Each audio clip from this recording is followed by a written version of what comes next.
from Universiti Pendidikan Sultan Idris, Malaysia, Dr. Melissa Bonds from Monash University, Australia, and Professor Dr. Jufrizal M.Hum from Universitas Negeri Padang, Deans and Vice Deans of Faculties of Universitas Negeri Padang, Chairman of the 8th International Conference on English Language and Teaching, the presenters, participants, organizing committee, ladies and gentlemen.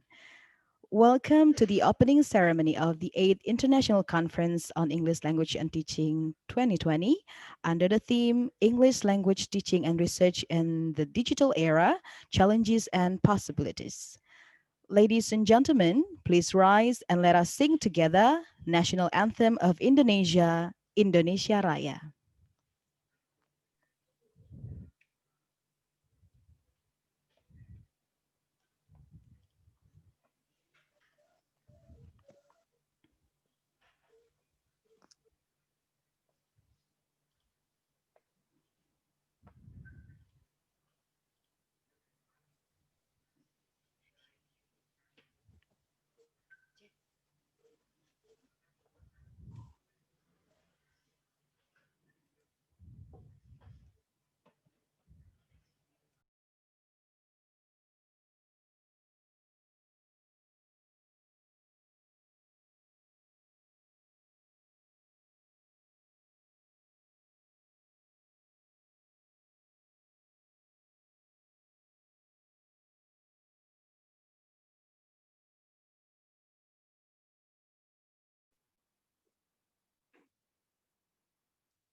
Ladies and gentlemen, now it is our pleasure to invite Rifky Oktoviandry S.Pd M.Hum for a Holy Quran recitation.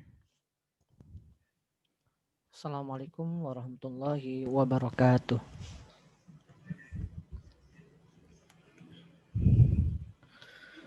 A'udzu billahi minasy syaithanir rajim.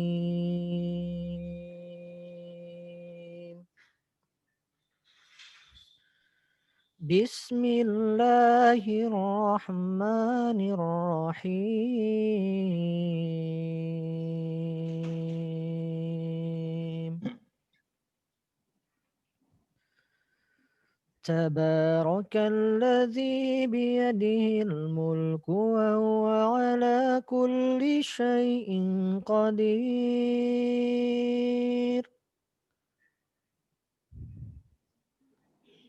Alladzi khalaqal mauta wal hayata liyabluwakum ayyukum ahsanu amala. وهو العزيز الغفور.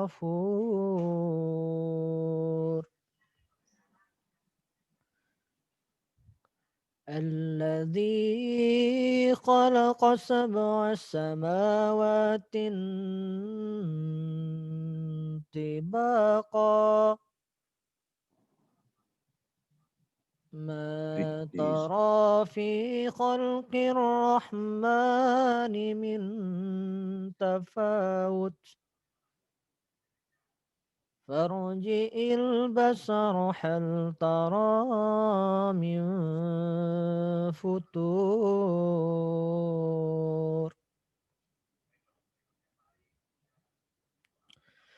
ثم ارجع البصر قرتين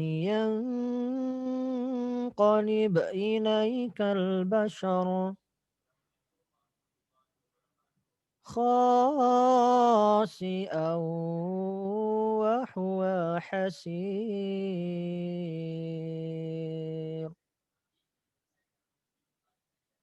ولقد زينا السماء الدنيا بمصابيح وجعلناها رجوما للشياطين وأعتدنا لهم عذاب السعير صدق الله العظيم. Assalamualaikum warahmatullahi wabarakatuh. Waalaikumsalam warahmatullahi wabarakatuh. Ladies and gentlemen, now it is our honor to invite the chairman of the committee for a speech. Please welcome Professor Dr. M. Zaim M.Hum.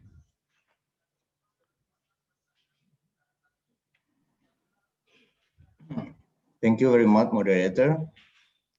Assalamualaikum warahmatullahi wabarakatuh. Alhamdulillah Rabbil Alamin. Wassalatu wassalamu ala anbiya wal mursalin wa ala alihi wa sahbihi ajma'in. Asyhadu an la ilaha illallah wahdahu la syarikalah wa asyhadu anna Muhammadan abduhu wa rasuluh la nabiyya ba'da. Your Excellency, the Rector of Universitas Negeri Padang, represented by the Vice Rector for Academic Affairs, Dr. Refnaldi, M.Litt, the Honorable, the Dean of Faculty of Languages and Art, Universitas Negeri Padang, Professor Dr. M.Hum, Honorable, the Vice Deans, Head of Department, and Head of Study Program at Faculty of Languages and Art, Universitas Negeri Padang, Honorable, the Chairwoman of English Language and Literature Department, Desvalini Anwar, PhD, distinguished invited speaker, Dr. Melissa Burns from Monash University, Australia, Associate Professor Lee Koi Cheng from National University of Singapore, Dr. Lajiman bin Janoory, University Pendidikan Sultan Idris, Malaysia, and Professor Dr. Rizal M.Hum from Universitas Negeri Padang. Dear presenters and participants, ladies and gentlemen, good morning. It is our great pleasure to welcome all speakers and participants who have come all the way to participate in this 8th International Conference on English Language Teaching, as an annual conference hosted by the English Language and Literature Department, Faculty of Language and Art, Universitas Negeri Padang. We are delighted to have you all to participate in this international conference of highly specialized research activities. This international conference aims to identify, present, and discuss the challenges and possibilities of English language teaching and research in the digital era. It provides opportunities for the delegate to exchange new ideas and application for their experiences, to create research relations, and to find global partner for future collaboration. It is not merely for Indonesian context only, but for all around the globe. The theme of this conference is English language teaching and research in the digital era, challenges and possibilities. This theme is relevant to the need for the current and future situation of teaching English as foreign language. The teaching of English as foreign language frequently faces problems linguistically and practically in the digital era. English teachers have to use the current technology to facilitate their teaching and learning activities. Face-to-face offline learning has been replaced by online learning activities. Sources of knowledge can be found everywhere in the cloud, on the Google. This conference is targeted at educators, policymakers, researchers, academics, principal, supervisor, graduate student, practitioner, professional, and teachers. Ladies and gentlemen, besides 3 papers presented by invited speakers, there are 100 papers accepted from various topics, including assessment and evaluation, English as a foreign language learning material development, English in various contexts, English language research, English literature learning and teaching, intercultural and interlingual English communication, peer and applied linguistics, translation studies, discourse analysis, and the use of ICT for language learning.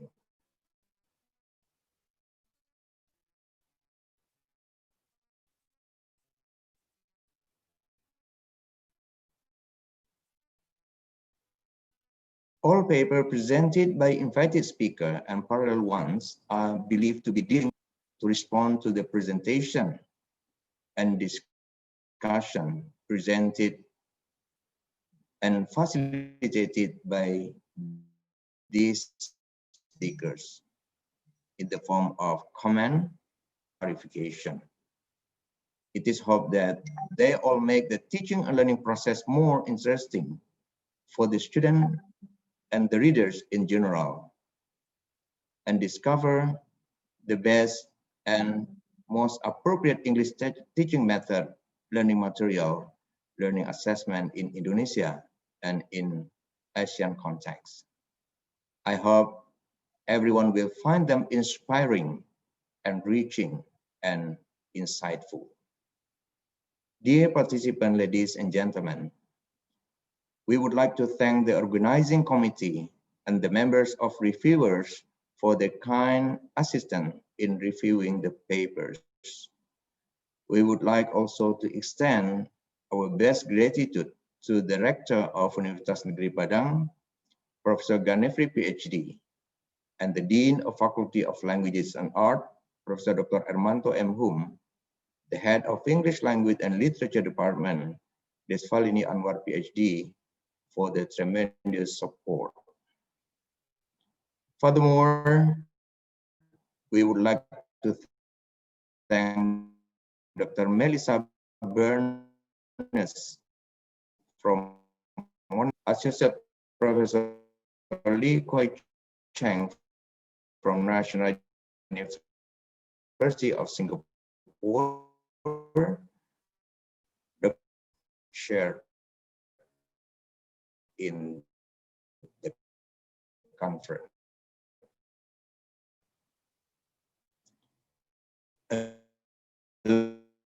Allow me to express my most heartfelt thanks to all the parties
Well, okay, ladies and gentlemen, thank you so much for the chairman of the committee, Professor Dr. Zaim M.Hum, for the welcoming speech.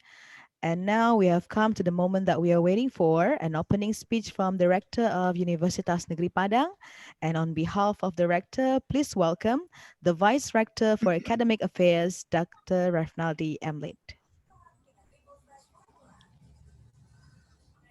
Thank you, moderator. Thank you, MC. Can you hear my voice? Yes, sir. Yes. Okay. Yeah. Assalamualaikum warahmatullahi wabarakatuh.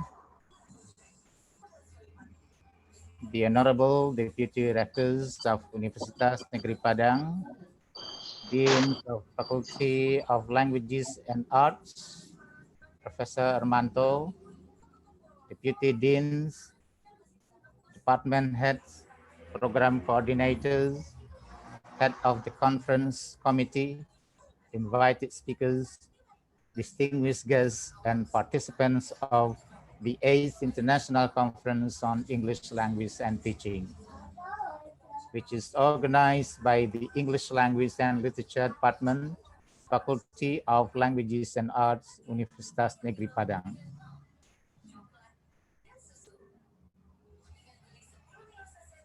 We are now together witnessing the opening of one of the 2020 International Conference Series in Universitas Negeri Padang, which has received generous support from many partners. It is realized that hosting the virtual international conference provides us new challenges, especially in managing participants and presentation schedules and the use of technology. So the theme of this conference is English language teaching and research in the digital era, challenges and possibilities. Ladies and gentlemen, representing directors of Universitas Negeri Padang, I am very pleased to join opening of this virtual conference, despite the challenge posed by the COVID-19 pandemic. I wish to convey my sincere appreciation to the head of English Language and Literature Department of the Faculty of Languages and Arts, Universitas Negeri Padang, for making this event happen today. I would also like to thank all the distinguished speakers and moderators for taking time to participate from near and far in today's conference. We never expected that the spread of the COVID-19 pandemic, which has disrupted every aspect of our livelihood, the movement of goods and movement of people.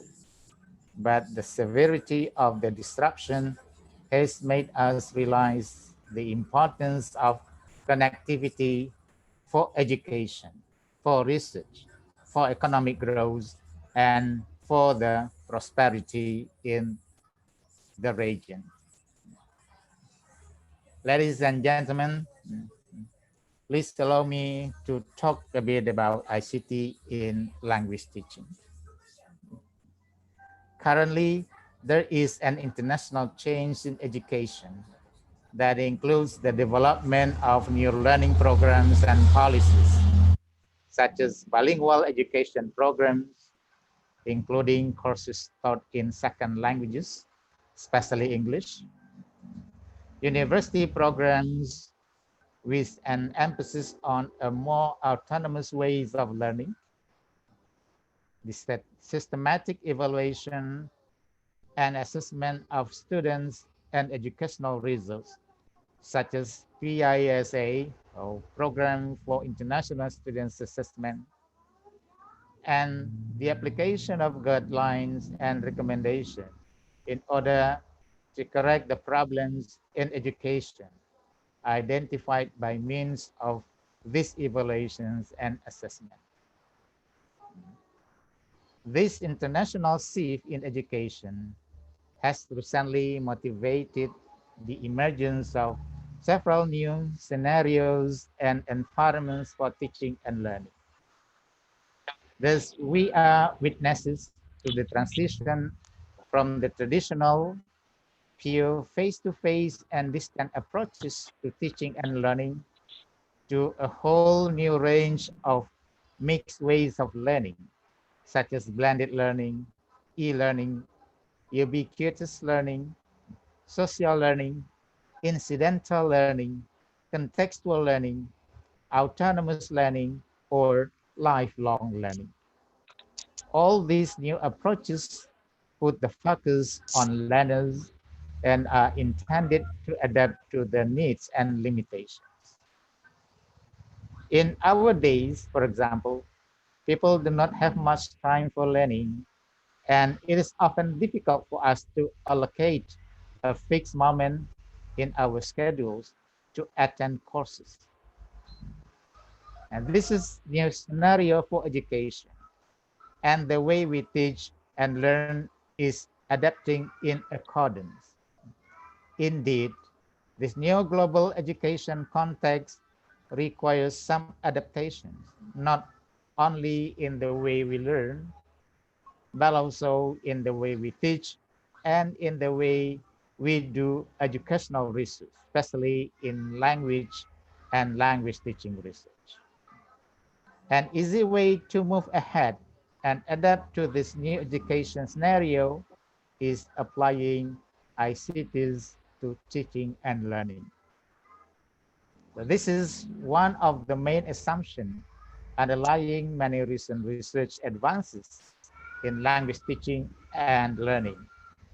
In particular, in these areas of COL, content and language integrated learning, or CLIL, or language massive open online courses, LMOOCs.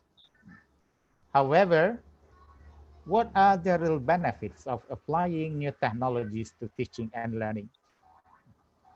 Are they also applicable to language teaching and learning? Are called CLIL, LMOOCs, and etc. as effective as traditional models of language teaching and learning? Do they really help language learners? Will language teachers and researchers or learners who fail to adapt and apply ICTs to language teaching and or research or use ICT for language teaching be neglected or left aside? I think these are several questions that need answers. Then some of them I think will be answered in this conference. Distinguished guests, ladies and gentlemen, language learning is a complex and challenging endeavor. For students to achieve the desired proficiency in a foreign language, their institution need to invest time, effort, and resources in order to cater for different learning styles. To be cost effective, language teaching institutions strive to provide intensive foreign language instruction to reduce the time period needed to learn the target language. This explains the keen interest in combining different methodologies with instructional technologies that promise to motivate learners and to respond effectively to their needs. In fact, generally, technology used in learning environments has presented itself as a necessity for continued lifelong learning, with research suggesting that institutions that lag behind in integrating technology will be unable to meet the needs of knowledge-based societies, and as a result, will not survive the change in paradigm of education. Computers were introduced to the language learning in the field in the 1960s as computer-assisted language learning, and many enthusiasts strongly advocated their use, emphasizing the many advantages they could bring to both language learners and teachers. More recently, information and communication technology in the form of e-learning and the internet have presented additional benefits to the learning environment as they enable the integration of virtually unlimited multimedia learning materials from external sources into the curriculum and make them available to students at any location in the world and where there is a computer, mobile phone, or tablet device with internet access. The application of computer technologies in language instruction provide a student-centered learning environment. It enables course administrators and teachers to vary lesson presentation style to motivate students of varying interests, provides learning opportunities outside the classroom, and is perceived to cater for individual differences. Integrating multimedia into traditional learning environment not only enriches the styles of presentation, but also has the advantage of increasing language retention. In order to achieve the full benefit of ICT in any foreign language teaching situation, certain conditions have to be met. These include the availability of computers and e-learning professionals, and the presence of solid infrastructure, which is paramount to the success of any IT integration. The infrastructures include computers, fast internet connection, secure platforms, expertise and coordinate teacher training, and the last has been found critical for the success of technology used in language classroom. Distinguished guests, invited speakers, ladies and gentlemen, it is natural that if instructors lack skills in using technology, they will opt not to use it at all, even if it is available. In addition, teachers' attitude toward technology used in the language classroom have also been found a main determiner of the degree of technology integration in the curriculum and of its success. Similarly, learners have to have the right disposition and attitude toward the use of e-learning or any online sources. However, research has found technology used in language instruction appealing to the students as they are digital natives, because technology use reduces teacher centeredness. It is capable of reducing student language learning anxiety as it gives them the chance to practice language comfortably without being embarrassed of making mistakes. Those who have actually used IT or ICT in their language teaching know how difficult it is sometimes to function and to benefit from the available programs and resources if one or more of these is absent. Integrating IT is fraught with frustration in such circumstances. Having addressed both the benefits and the obstacles of using technology in the learning environments, the increasing and the rapid growth of information and communication technologies cannot go unnoticed in the field of foreign language teaching, as the benefit have multiplied and the new generations, being digital natives, are technologically savvy. Hence, it is important to continue to explore the conditions under which technology can best utilize so that its potential benefits are harnessed and the obstacles tackled. Distinguished guests, participants, ladies and gentlemen, on behalf of the academic staff, administrative staff, and students of Universitas Negeri Padang, we would like to thank our invited speakers.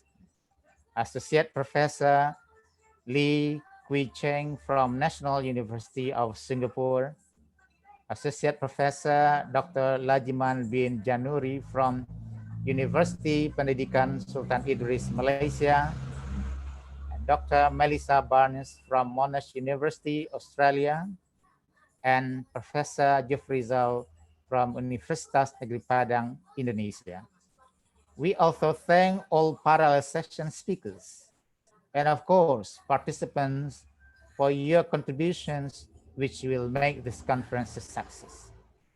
Now, who could have imagined a better exchange than seeing plenary speakers from several countries and representatives from many institutions here joining forces in the conference to share research findings and inspiring ideas. And the important thing is having the opportunity to renew old friendship and to make new acquaintances. And of course, right now, the most trend one is having virtual photo sessions. Ladies and gentlemen, we expect we will learn new ideas from each other, which we can adopt and adapt to further improve our work in this language teaching and research area. I know that there will be many interesting and useful presentations, both in the plenary session and in the parallel session. I believe many good experiences will be shared and good lessons will be learned. Members of organizing committee have been working very hard. I would like to thank them for their dedication, time, and effort. I wish also to thank our patrons, individual and organization partners, and volunteers. Without their generosity, we would not be able to create a total environment to support your participation. Thank you all for your presence and participation. And you are the very important part of the conference success. So please enjoy the conference. Ladies and gentlemen, by saying Bismillahirrahmanirrahim, the 8th International Conference on English Language and Teaching is officially open. Thank you. Wabillahi taufiq wal hidayah. Assalamualaikum warahmatullahi wabarakatuh. Waalaikumsalam warahmatullahi wabarakatuh. Wabarakatuh. Thank you, Dr. Refnaldi M.Litt, the Vice Rector for Academic Affairs of Universitas Negeri Padang.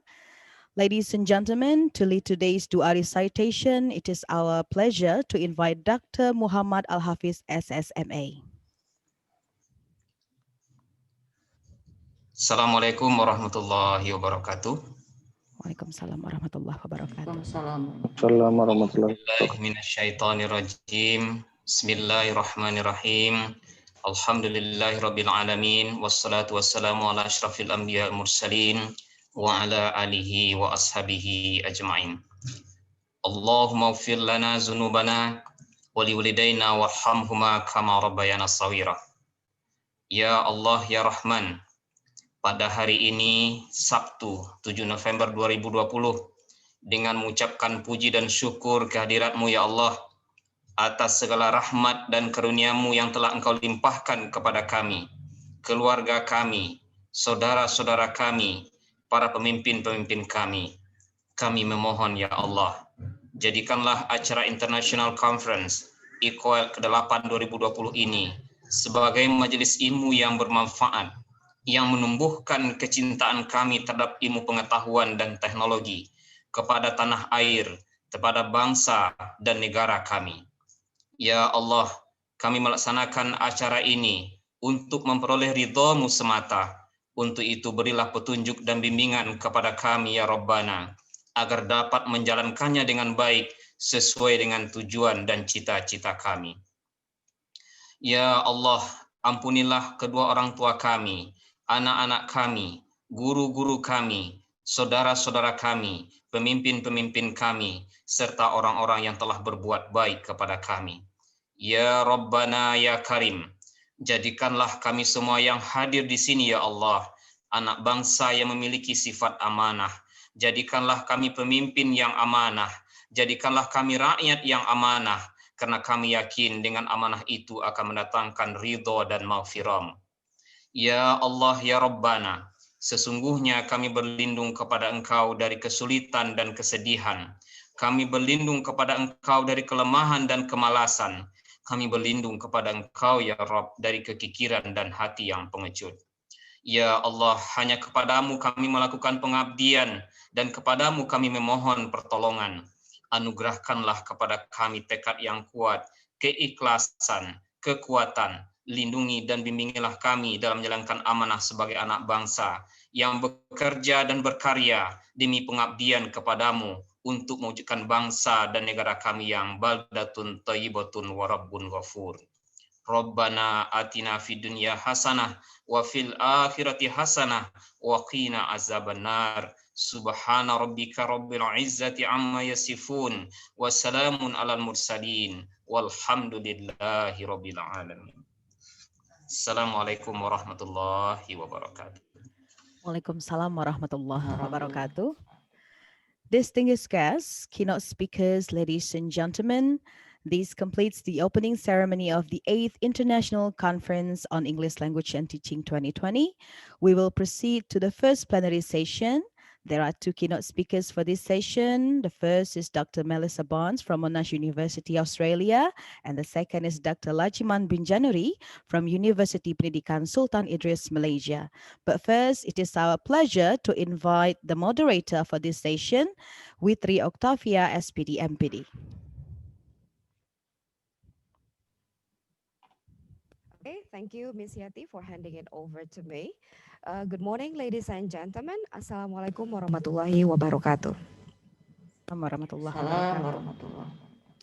I'm delighted to welcome you today on the 8th International Conference on English Language and Teaching. The theme of this year's conference is English Language Teaching and Research in the Digital Era, Challenges and Opportunities. I'm Witri Octavia. I will be the moderator for the first plenary session, along with my partner, Mauludul Haq, who is monitoring your questions. Ladies and gentlemen, before we move to the presentation, allow me to inform you some housekeeping rules. The first one, the committee will record whole plenary sessions. By attending these sessions, you acknowledge that your image and comments may be recorded and rebroadcasted. Second, if you have any questions, please type your questions on the chat box by mentioning your name, institution, and your city. Moderator will summarize and deliver the questions to the speakers. The link of the attendance will be provided at the end of the first plenary session. While the speakers are delivering their presentation, the participants are highly required to turn on the camera and mute the microphones. Should you have any technical issues, you may contact us through the chat box. Well, ladies and gentlemen, now let's proceed to the first plenary session. First, we are pleased to welcome Dr. Melissa Bonds, a very special guest from Australia. Good morning and good afternoon in Australia, Dr. Melissa. Good morning. Thank you for having me. Yes, it's such an honor to have you here. Dr. Melissa is a senior lecturer in the Faculty of Education at Monash University. She works within the fields of teacher education, assessment, policy, and TESOL. She teaches and leads research initiatives that focus on policy construction and enactment, with a focus on how policies impact and shape teaching and learning. She has published in journals such as Critical Studies in Education, Discourse and Teachers and Teaching, theory and practice, among others. Dr. Melissa has been a classroom teacher in the US, Germany, Vietnam, and Australia, collectively shaping her understanding and approach to teaching and learning. Today, she will be sharing with us her expert opinion on a year of challenges and possibilities, exploring multiple perspectives. All right, without further delay, please welcome Dr. Melissa Barnes. And thank you so much for having me. I'm just going to share my screen with my presentation. Just give me one moment. All right, first I'd like to begin by saying that I'm very honored to be able to be part of this presentation and this virtual seminar. And I really want to kind of thank the Rector for his words. And I think one of the really interesting things that has occurred, and hence why the title of this presentation is A Year of Challenges and Possibilities, is this year in many ways has forced us to recognize the digital era. But with that has provided a lot of opportunities. And I think this is one of them, to connect with so many fantastic scholars and educators from different countries, different institutions. And I feel very honored to be among all of you, the other plenary speakers, as well as all of those doing the moderation and their individual presentations. So again, I'm very honored to be part of this. So talking about the year of challenges and possibilities, one of the things that I think is really important is that even kind of the digital era requires us to think about multiple perspectives. So when I think about multiple views and approaches, I really think that that resonates with my way of looking at the world. I feel that there are definitely multiple realities. And, whoops, sorry about that. And while my view of what reality is may be different from others, I think this is quite refreshing rather than restricting. I just finished looking at what was happening in the States. So obviously in the States at the moment, there's an election going on. And I think one of the things that we learn from that is that there are multiple realities and people from two different kind of political parties. And I think it's recognizing not so much the differences, but also the commonalities, and understanding it's refreshing that not everyone has to think the same, but we can learn from what other people bring. I think one of the things in recognizing that is that I'm shaped by my past experiences and also by the structures around me.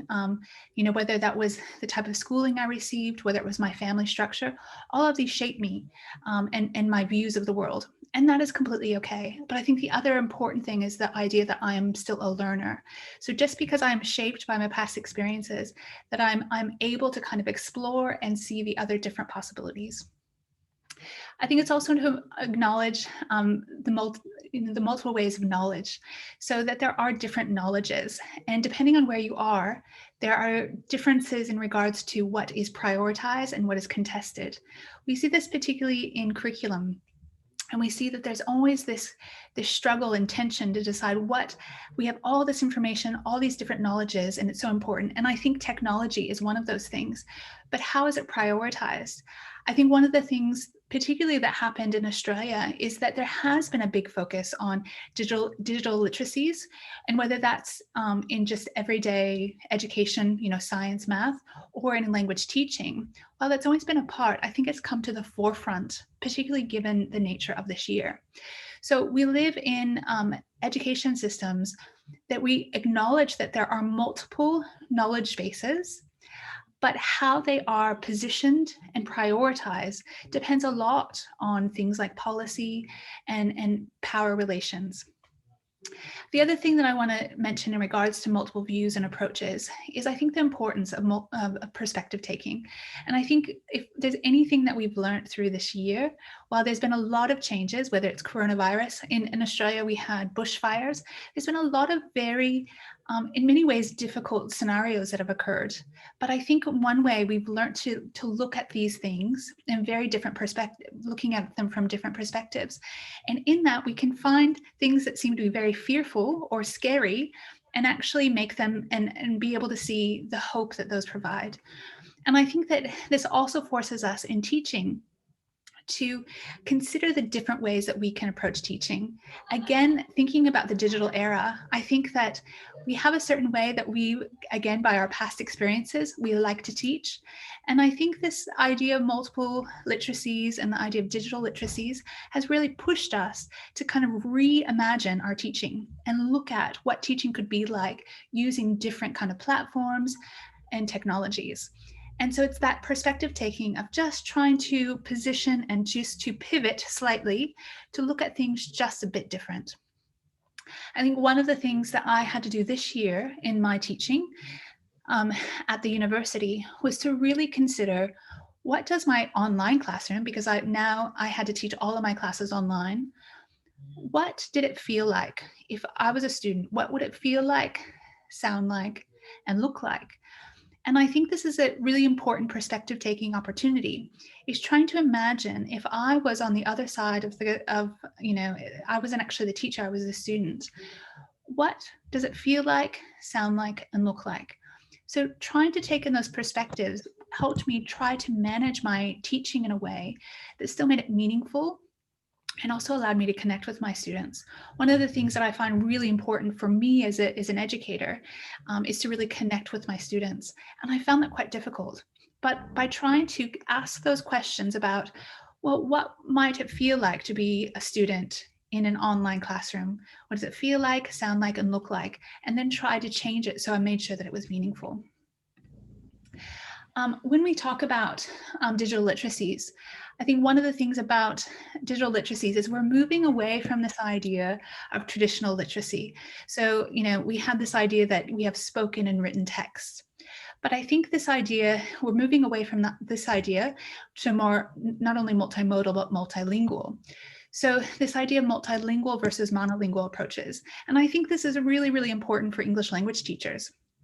Sometimes, particularly when we're teaching English as a foreign language in a context like that, there's this real focus on English, obviously, but I think it's understanding those important links between languages.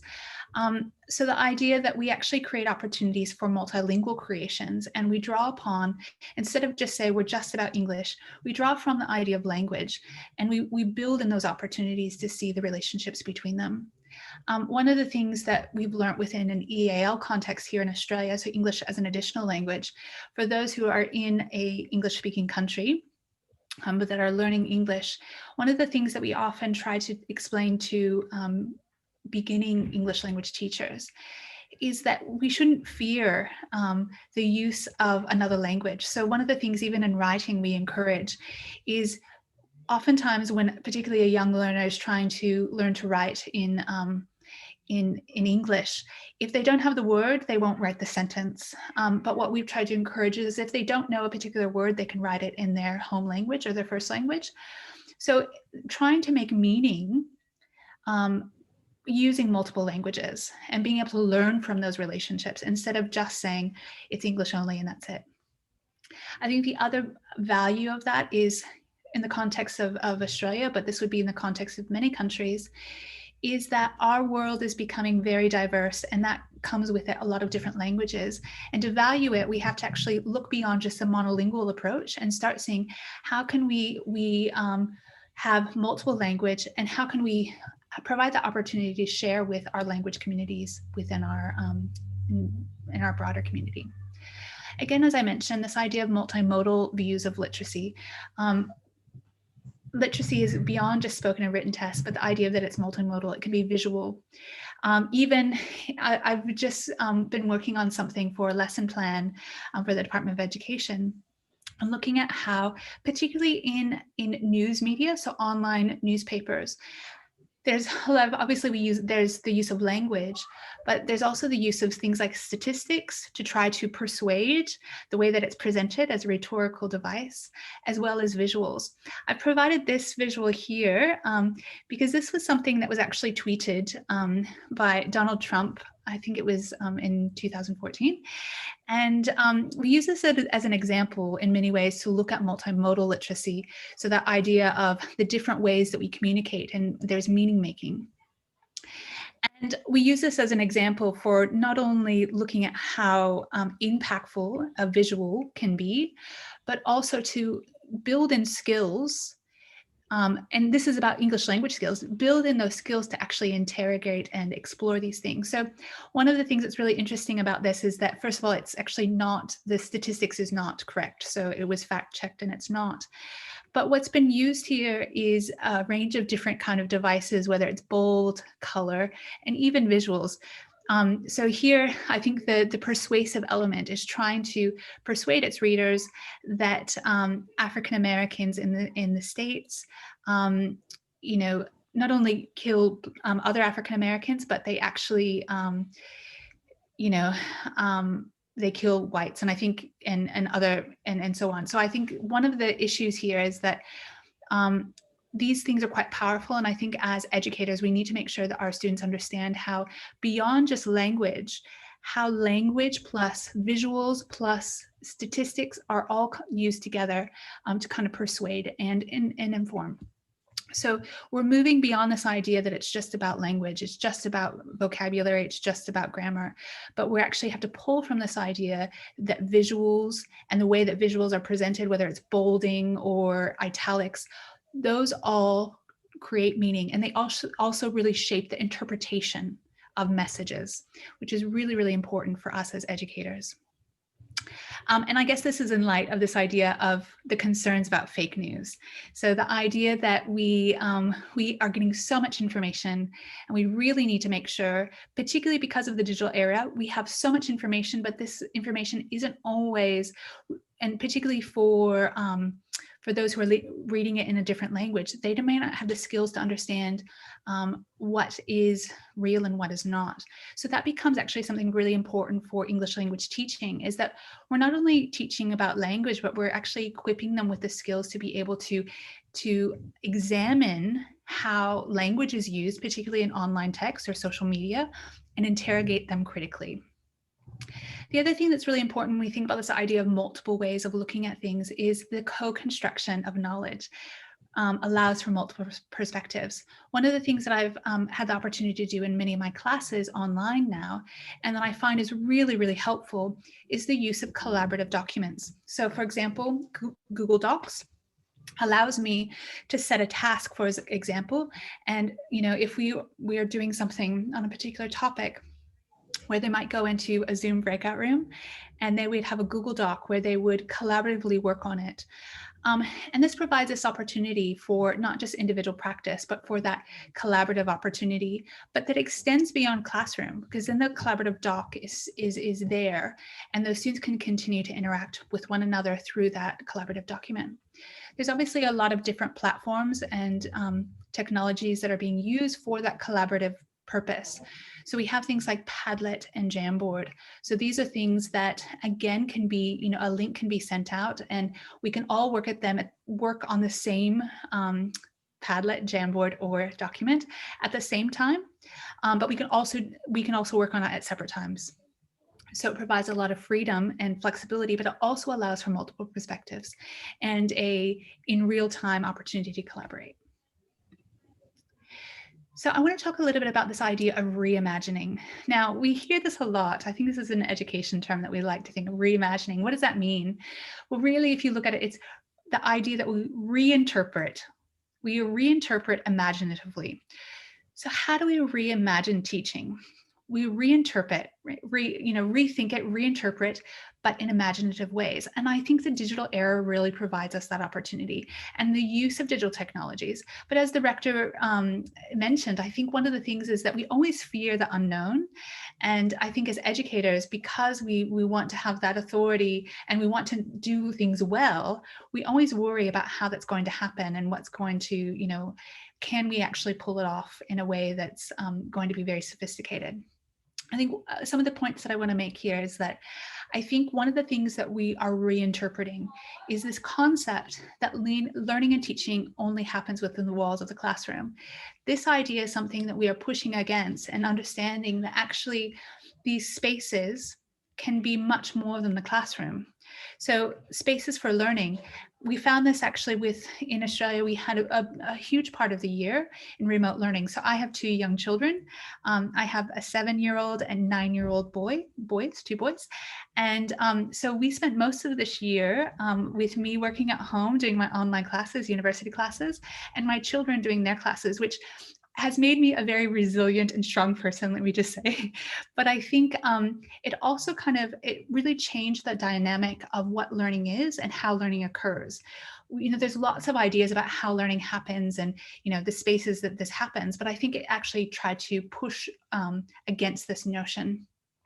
One of the areas of research that I've done myself as a classroom teacher was looking at the platform Edmodo. Edmodo is an educational version of Facebook. And I tried to do this actually when I was teaching a group they were international students that came to Australia. They were all from Japan. And one of the things that I found from this, there was quite a few lessons that I learned from this idea. One is that I thought that they might like it because it was a social media platform, but it wasn't Facebook. So it wasn't as, I guess, familiar to them. And I realized that actually there has to be a lot of student buy-in.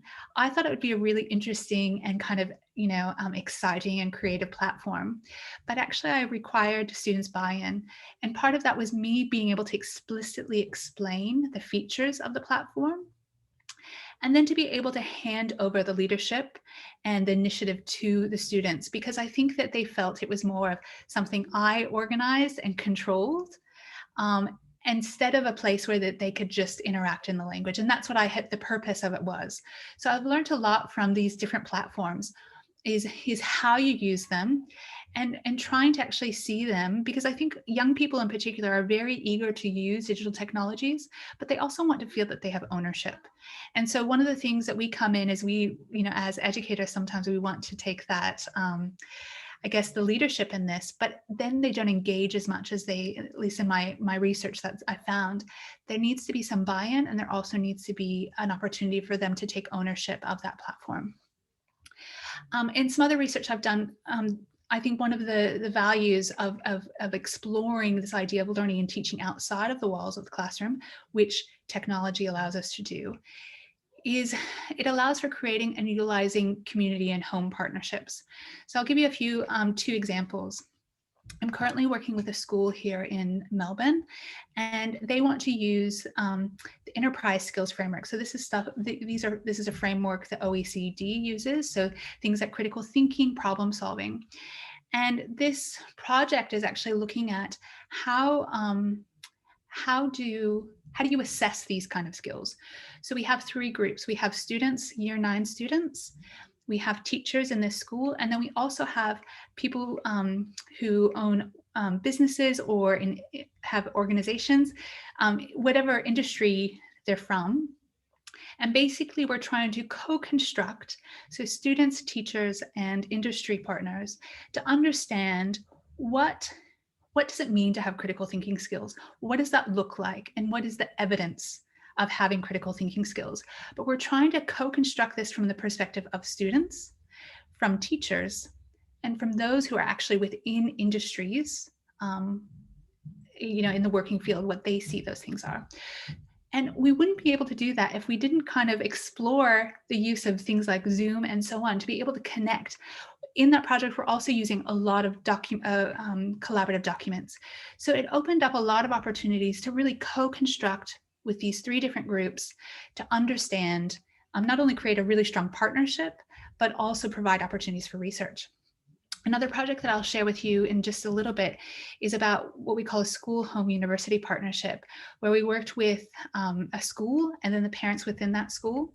We also had pre-service teachers, and we really tried to provide opportunities for mutual learning, so everyone got something out of it.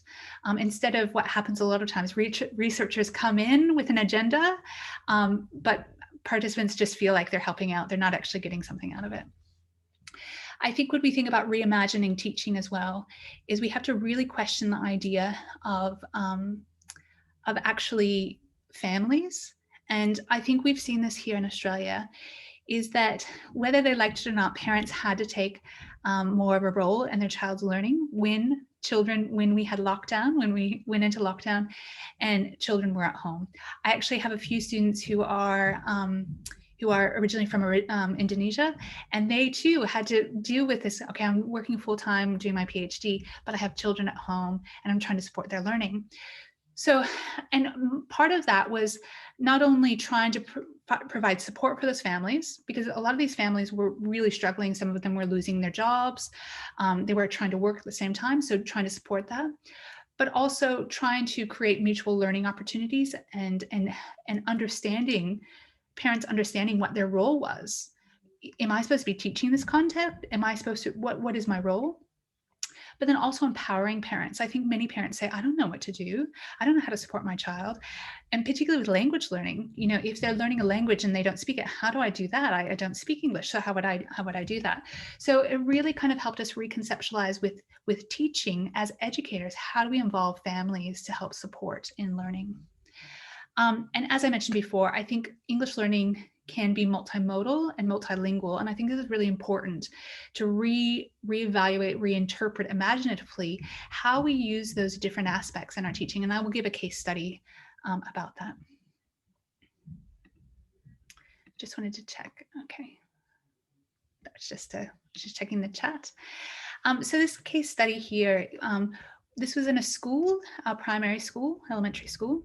And I'll explain that a little bit. But basically, what our problem was, our research problem was that we wanted to engage language students and families with language backgrounds other than English. And we wanted to provide some meaningful language learning opportunities, given that there wasn't a lot of time during class, during school time to do it. Okay. So just to give you a bit of background, I think one of the interesting things is we've realized within the research that there's increasing interest in this idea of school, family, community partnerships, and that how do we as a community support students or language learners? How do we do that as a community? And then we had things like after school programs, which is after school, you know, usually they tend to be just, you know, maybe sport activities or so on, but after school programs, and how this could be used particularly for disadvantaged students. In the research, we know that school homework clubs, so after school homework clubs, did help students improve academically, but also provided a place for belonging and connectedness. And then the last thing that kind of shaped our understanding of our project was that multiliteracies and or media activities that are not directly connected to school homework, that's the big thing, can contribute to literacy development. And I think this is a key thing. When it's homework, it's homework. It feels like it's just something I have to do. But the idea of how do we actually create digital projects to encourage language learning that doesn't feel like it's a task that I have to do or that my teacher has given me. So what we did is we had parents, we had 25 mothers who were mostly Afghani refugees, but we did also have a few mothers from Pakistan, and we did some parent workshops. Through that, what we did is we allowed them to communicate how they supported their children's literacy skills at home. So this is their language learning.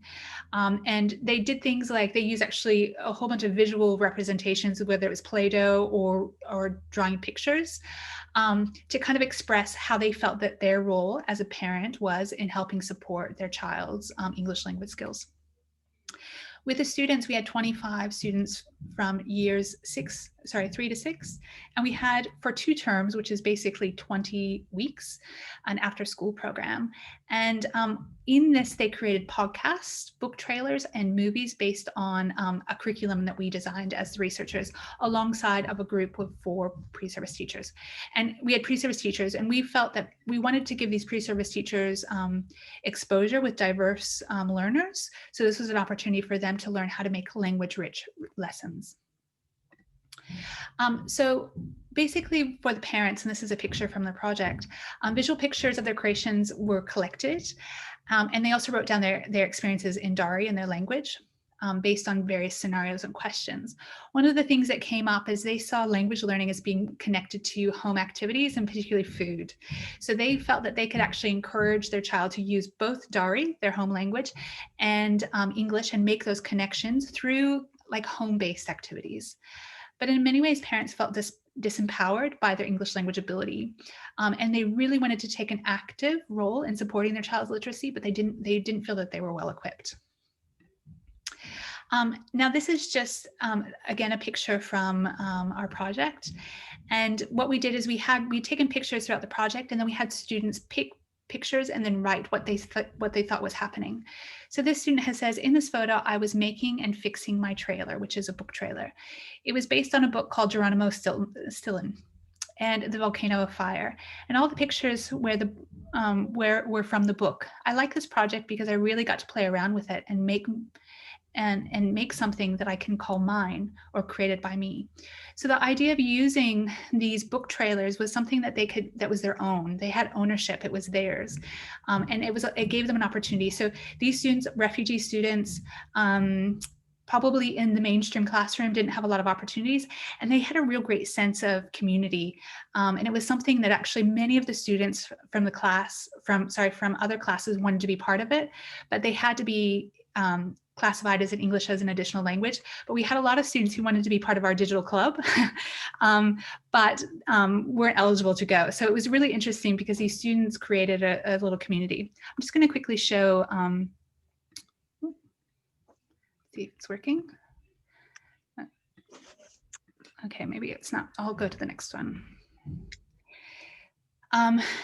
So I can send it later, but there's some clips of the book trailers that they created, as well as some of the podcasts, because I don't think my links are working for some reason. That's okay. So they also created podcasts. This was a group of years 5 and 6, and they created a podcast about The Lion King. And they had to write scripts and actually work out kind of like an interview, how it would work. So here we were developing language skills, but using the medium of audio recorded podcasts, listening to podcasts, understanding the different features of it. And they really enjoyed being able to kind of rehearse and practice their language development through this. All right, one of the things that we learned from this project was students use a range of resources, including their first language. And I think that's really important, is that sometimes we worry about the role of first language and how much is it a crutch in some ways. But I think they really utilize that as a resource. But they also had to use a range of skills. So like script writing, learning music production, where did the music go, and pictures would actually really help them understand that meaning making is not just about the linguistic features. It's actually a range of different things. And we live in a world now that it's not just about the sentences you write, it's about the visuals, it's about how you create it. And so if we're going to be English language teachers, we have to actually understand the bigger picture. How do we do this in a digital age when a picture creates meaning as well? I think students were very eager to learn and receive feedback, and they really wanted to learn these use these digital artifacts or tools, and they were really interested. And also they went off to then teach their other friends in class, because they knew then they could use the iMovie feature and so on. So it was something that they had. And I think that they also created strong relationships with one another, as well as the researchers and the pre-service teachers. So I want to move on to reimagining research and talking a little bit about my experience with research, particularly in this year where we've been forced to do I have not been into my office at Monash since March. Everything has been at home. So how has this changed research? Actually, here in Australia, we cannot work in schools because of COVID-19. So it means that if we do anything, we have to there's a range of different things that we have to do. It's made research quite difficult. So if face-to-face research is difficult to do, what do we do? And I think with this challenge, we're kind of forced to realize there's so many opportunities. So seeking new ways or multiple versions of what we can do. One of the things that I've learned through this process is the role of social media. Now, I can say that I'm not a massive, I wasn't one of the first people that was so excited about social media, but I realized actually as a researcher, I have to be present in social media, whether it's Twitter or Facebook or whatever. So I think one of the things is social media has become a really important recruitment tool. So we had a project that we looked at the impact of COVID-19 on early childhood educators. And one of the things we thought maybe we would get 100, but we ended up getting, I think, almost 250 respondents just from Twitter. So incredible, just putting something out there on Twitter and how well we recruited from that. I also think social media is an interesting site for research, particularly given that there's somebody's Facebook page and there's lots of opinions and so on. So it's actually a site. Linguistically, if you're looking at discourse linguistically or post-structurally, it's a great site for conducting research, particularly discourse analysis.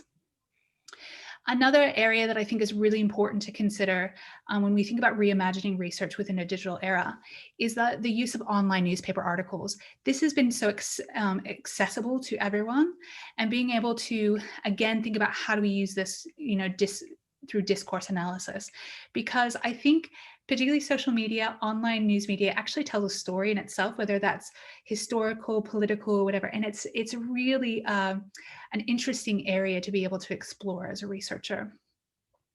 I think as well with research in a digital era, we're allowed now doing Zoom. I was quite worried about doing interviews via Zoom, but I actually find that sometimes it's a lot easier because there's a bit of flexibility, not having to organize to go face to face. And while it does, sometimes it's hard to connect meaningfully, I think people are becoming so used to Zoom that it's quite feasible to interact. And also this idea of international collaboration, is so much, it's kind of pushing those boundaries of saying, actually, we can still collaborate internationally, even though we stay in our same countries. So I think that that's very valuable. Okay, the last couple of slides I have here is more of just talking specifically about the challenges and opportunities of online or remote learning. And I think, again, if we think about this year, it's forced us to reimagine and rethink how we use digital tools in many ways. So I'll first start with the challenges because I'm an optimist and I like to finish on the positives.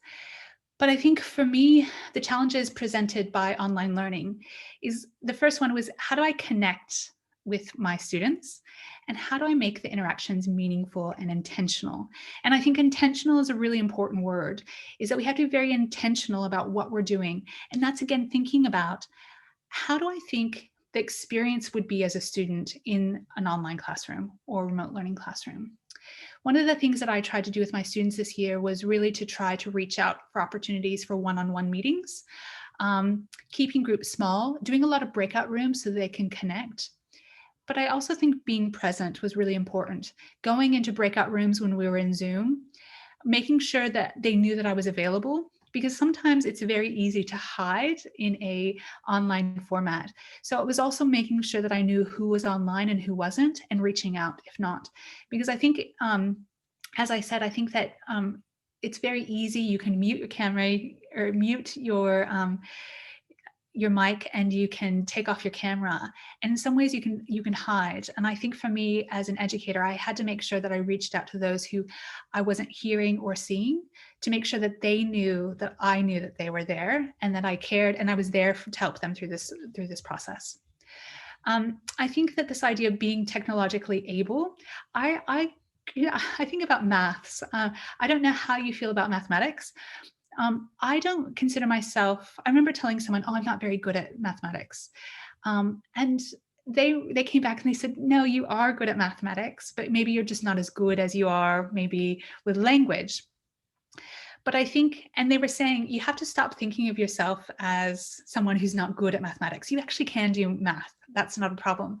And I thought about, that's actually something that I tell myself. If I'm not really, really good at something, I go, oh, I'm not very good at it. And I think this is what happens with technology, is if we don't see ourselves as a techie person, we kind of worry and we kind of say, oh, I don't really know much about that. But I think we're now to the point where we actually are probably more able than we think. It is trial and error, but I think most people realize that, and it's not a big deal. Some of the things that I've learned through these challenges and that I've seen with teachers is this idea of choosing the right platform. Sometimes people try to use so many platforms that it's too much. One of the things that I do is I try to keep within the Google Suite. So I use Jamboard, I use all the things within the Google Suite, so it's all in one. And so quality rather than quantity. It's not about trying to use so many different digital tools. It's about using them well and getting to know them. And also allowing students to help. Sometimes your students do know more than you, and that's okay. I think they're quite happy to show you what you need to do. And I think they appreciate that. And then finally, I think the challenge has been fear. I think this year with COVID and with all that's happened, I think there's just been a general fear. A fear of what's happening, a fear of the unknown. And this has impacted not only how we teach, but how our students are positioned. And I think we need to acknowledge this fear and understand that we are all in this together, and that we together collectively can make sure that we do this trial and error and we come through the other side. So finally, with the opportunities, I think that there has been some very unexpected opportunities to connect. And I think this is a really important thing. Through this digital era that we see ourselves in, there's been this incredible opportunity to connect. We did this study in early childhood centers, and one of the things that we found was that many of the childhood centers found that they actually connected more with families due to COVID-19 because they were using a range. So that, again, that multiple idea, the range of ways to communicate. So before it was just when they would drop their child off at the center, but it became more about calling them on the phone, seeing them on Zoom, you know, doing the Google Classroom, whatever it was. And so there were multiple opportunities, and they found that the depth of the relationship with families was much stronger than before COVID. I think also the opportunities that online learning brings is that you get to know students in their spaces. Luckily, you won't, because I have this background, you know, there's been a few times where my children run in. I think you see the reality of people's lives, because in many ways you are in people's homes. As an educator, you can see, you know, their cat or whatever is happening, you know, their mother come in, whatever it is. And there's a real realness and transparency in that. So in many ways, you get to know students in their own spaces. But I think that also requires very clear expectations. I really appreciated the moderator who came in and said, here is the expectation. And I think that is a clear marker of an excellent educator, by the way. But just to say, here's because everyone wants to know what the expectations are, and they need that routine, they need that feeling. And that's a really important thing for us as educators. And also this idea of engagement with resources. One of the really fascinating things that I found with my own university students in teacher education was that because we were online, we provided a lot of resources on our platform. So it's called Moodle. And one of the things that I found was that they actually probably engaged more with those resources than they did when we were in face-to-face classes. And I think part of it was because maybe when they go to face-to-face classes, they think, I have the teacher, I will just, whatever she says, that's fine. Almost so much relying on the teacher that they didn't explore different resources. But I think because it was, you know, we were stuck to this online, they were much more willing to engage with not just with the teacher, but a range of resources. And I saw this in their assignments. They actually did much better this year than I've seen in the past cohorts. We also found this in the early childhood centers, where one of the benefits of COVID was that Dr. because Melissa, parents were not— sorry for interrupting. You have 2 minutes left. Oh, so. Fantastic. I'm almost finished. Thank you for that. Okay. And I think one of the interesting things with that is that the early childhood centers found that with that the children, because parents could not come into the center due to restrictions, the children had to take their bags, had to take everything, prepare them, and make sure at the end of the day they were ready to go and had all of their things. And some of the educators were saying that this group of children were really ready to start school, partly because they were forced to actually rely on their own and build in that independence. And then lastly, I think the benefits and the opportunities for online learning are things like this, virtual seminars and professional learning across borders. This has kind of opened the door for people to connect around the world. And we always did that before, but I think we've relied so much on face-to-face that we've actually missed opportunities to connect virtually. So that's all I have for you today. I really thank you for your time. And I hope that, again, this is the start of a conversation to, you know, dialogue. I'm always, my email is in this presentation if you collected it, and I'm sure that organizers have it as well. So this is just part of the start of a conversation of the things that I've experienced, and I see the benefits of the digital era. Thank you. All right. Thank you, Dr. Melissa, for such an insightful presentation. We know that this COVID-19 pandemic has forced both educators and parents to adapt in certain aspects. Yeah. One of the challenges is how to design an interesting and engaging activity for the students. And I love the idea of your case study in which you ask the students to do the task without making them realize that they were doing homework. Yeah. Okay, ladies and gentlemen, I believe that there are many questions that you want to ask to Dr. Melissa, but hold on for a while because we still have another speaker for today. Ladies and gentlemen, in the next 30 minutes, you will learn about post-colonial perspective on Emmanuel Macron's speech with our great speaker, Dr. Lajiman Janoory. Dr. Lajiman is a senior lecturer at Universiti Pendidikan Sultan Idris, Malaysia. His skill and expertise are on literature studies, literary criticism, modern literature, comparative literature, poetry, and textual criticism. With that, I ask you to give full attention to Dr. Lajiman Janoory, and please welcome Dr. Lajiman.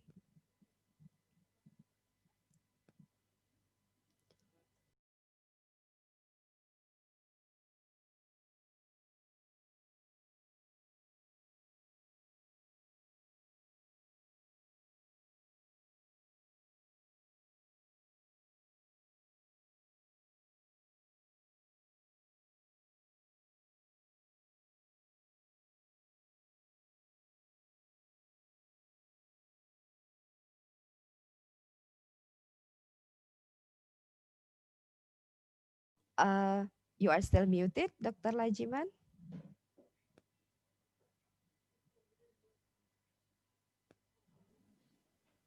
Can you hear me?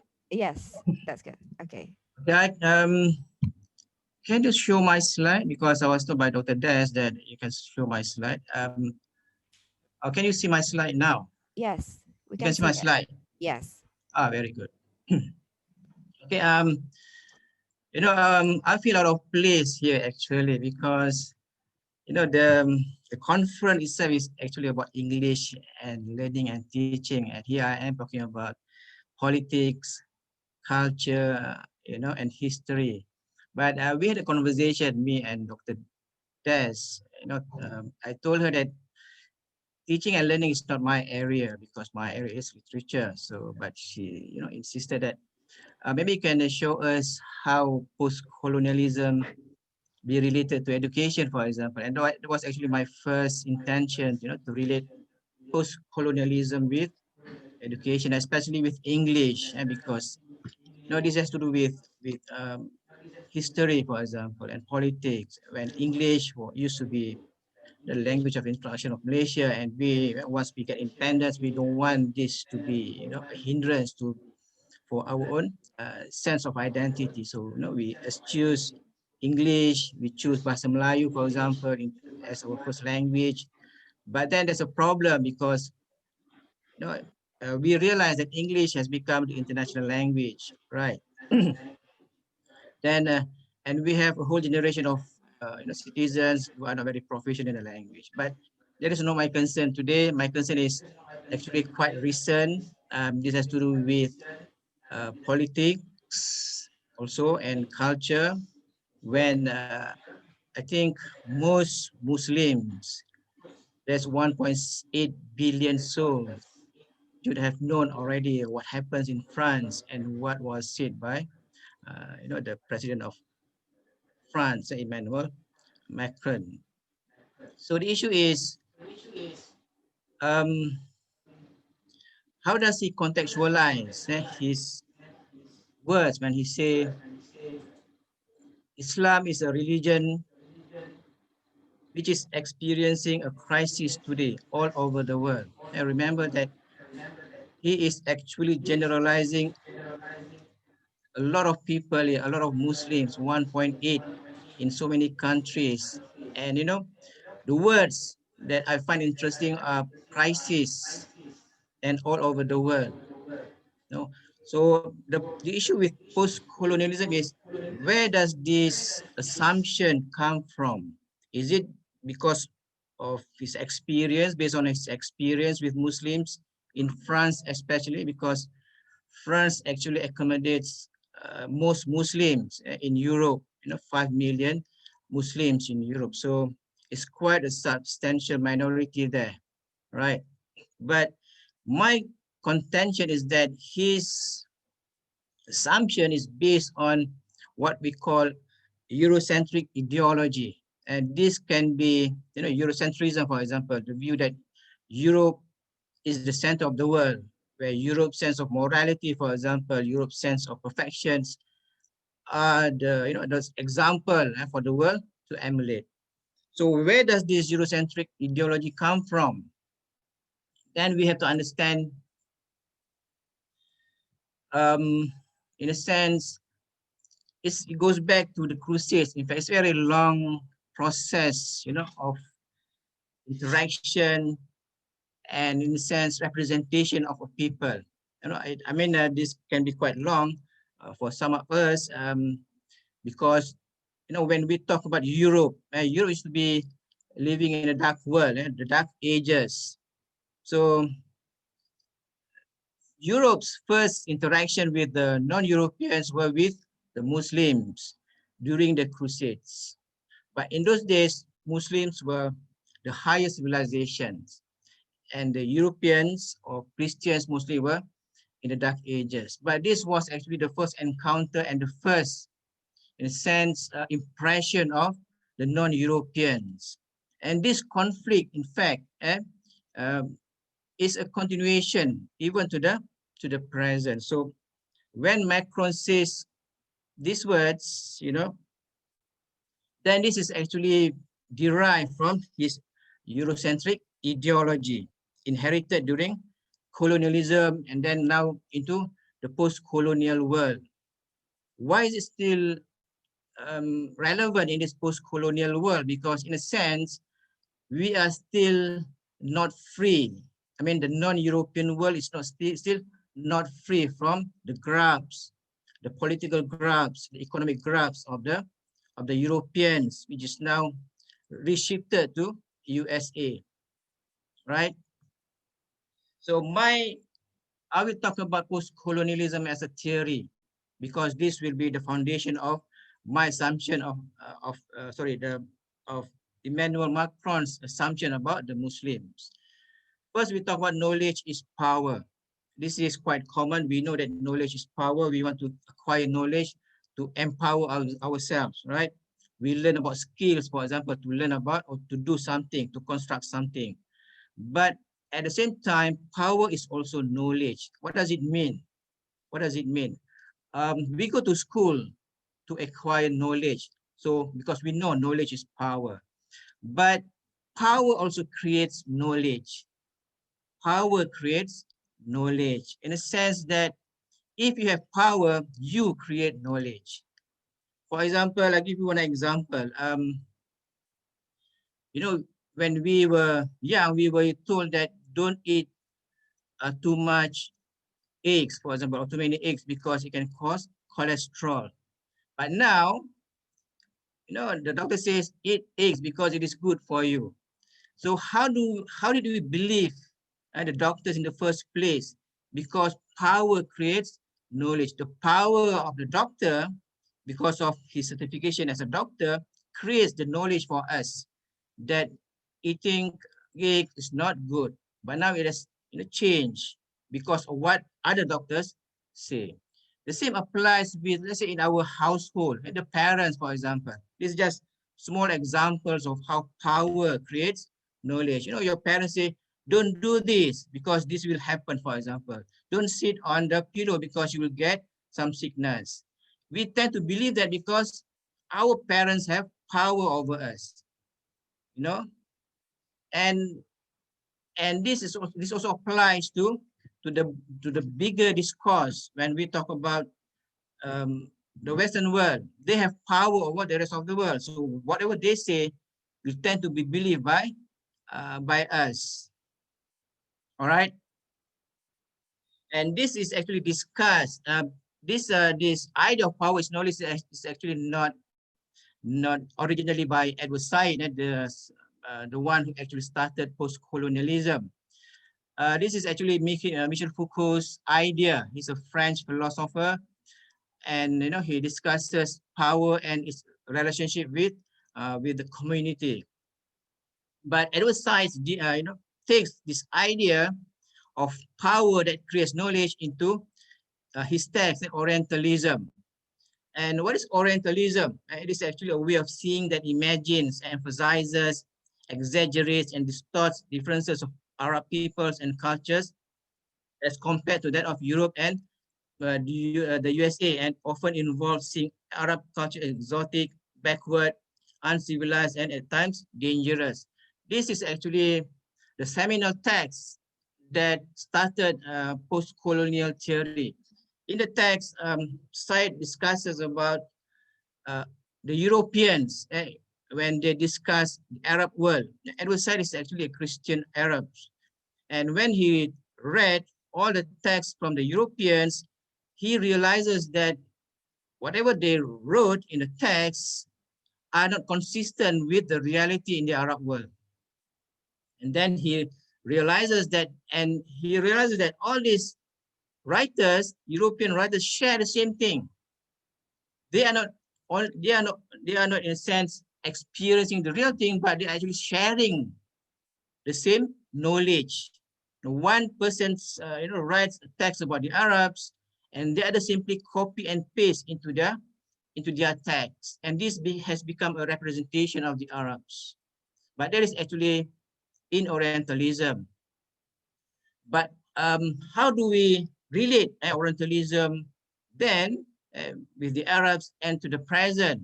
Then we have to go back to the era during European colonialism of the world. Because when Europeans, starting with the Portuguese, and then the Spanish, the Dutch, the French, and the English, when they went out into the world, they were actually, in a sense, in their words, they say, it is actually a civilizing mission. They wanted to civilize the rest of the world, right? So, but of course, we know that what happened was actually exploitation and this competition between the Europeans, especially later on between the French and the British, and to acquire more lands and more lands in Africa, for example. We have the scramble for Africa, in Asia, and in other parts of the world, in the Middle East, for example, right? So this representation of Arabs, by the Europeans has now been transplanted into the whole of the world, the whole of the non-European world. Therefore, what we see is that actually Orientalism now is actually a depiction of aspects in the Eastern world, the non-European world, from the Arab world into the non-European world. So how does it go that it is now reshifted to the Muslim world? If you look through history, during the Crusades, it was Islam that was represented by the Europeans. During colonialism, for example, it was the rest of the world that's represented by the Europeans. But now it's going back to the Muslims. That is because after the Second World War, there was this Cold War between the West, as led by the USA, and the Soviet Union, led by Russia. So the shift of representation, Western representation, was actually focused on the Soviet as dictatorial, restricting freedom, and so on and so forth. But the Cold War has ended, and and there is this, at first, unipolar power, USA, and now we have multipolar power. This is something that no power can stop. And in future, we will see, for example, China rising. Of course, now they're trying to stop China from becoming the foremost world power. India, some say even Indonesia will be a superpower in future. So we don't really know about this because, history has its own ideas, has its own mind, right? But anyway, after the Cold War, Muslims became they migrated to Europe, and there are quite a number of them, and they become a substantial minority there. And in a sense, the Europeans do not like it, because to them, Islam and Muslims are a different set of people together, different set of cultures, sense of morality, values, and so on and so forth. So that's why I think, when we look at Macron's words or sentences, this is actually contextualized within this idea of Islam as, as being a threat to Europeans, and Macron, with ease, using this Eurocentric ideology as, saying that Islam is actually not, Islamic values are not compatible with European values. In the sense that, if you look at this, for example, these are what actually Macron says in his own speech. These are all his words and not what is invented by me. He says that France means the West, because if you look at the discourse which he has started, here France is supported by mostly European countries. And on the other side is Erdogan, the Turkish leader, and I think the rest of the Muslim world. So he says that France is a secular country. Of course, we have to understand why is it a secular country. Then you go back to the French Revolution of 1789.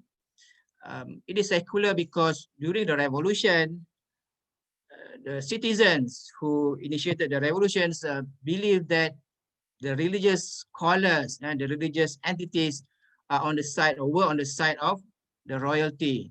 So once they have this idea, then they believe that it's better to get rid of the royalty as well as religion in France. So it's now we see France as a very secular country where politics and religion are separated. And Islam is actually a radical, a radical religion which is not compatible with France. France favors unity of people, and Islam favors separatism. Yeah, this is the view of Macron. Of course, unity, using which template? If you want to unite people, which template are you going to use? Right, these are the issues that can be discussed further. And Islam proposes, proposes separatism. We are talking about the context of France here, but also in the broader context of Europe. So Macron says that Islam promotes separatism because it is its own entity with its own sense of morality, sense of values, says even culture, for example, is not compatible with the French values, customs, and cultures. And France promotes equality of men and women, whereby Islam promotes a counter society that does not respect the dignity of the individual. I don't know where this comes from, but it's what he says. So, it can be discussed further by what he means by no respect for the dignity of the individual. And lastly, France is for liberty, and Islam is for barbarism. France, represents liberty. Islam represents barbarism. Of course, these are actually this representation of the Muslim, radical separatism, barbarism, uncivilized. They are not new, in fact, and they are not new representation, but they used to be used during colonialism, during the Crusades. So that's why this is called a new representation using the old vessels. All right, so does it reflect reality? Of course, it does not reflect reality. It reflects Europe's sense of concerns and sense of hostility towards the Muslim. All right, so I think that's it from me.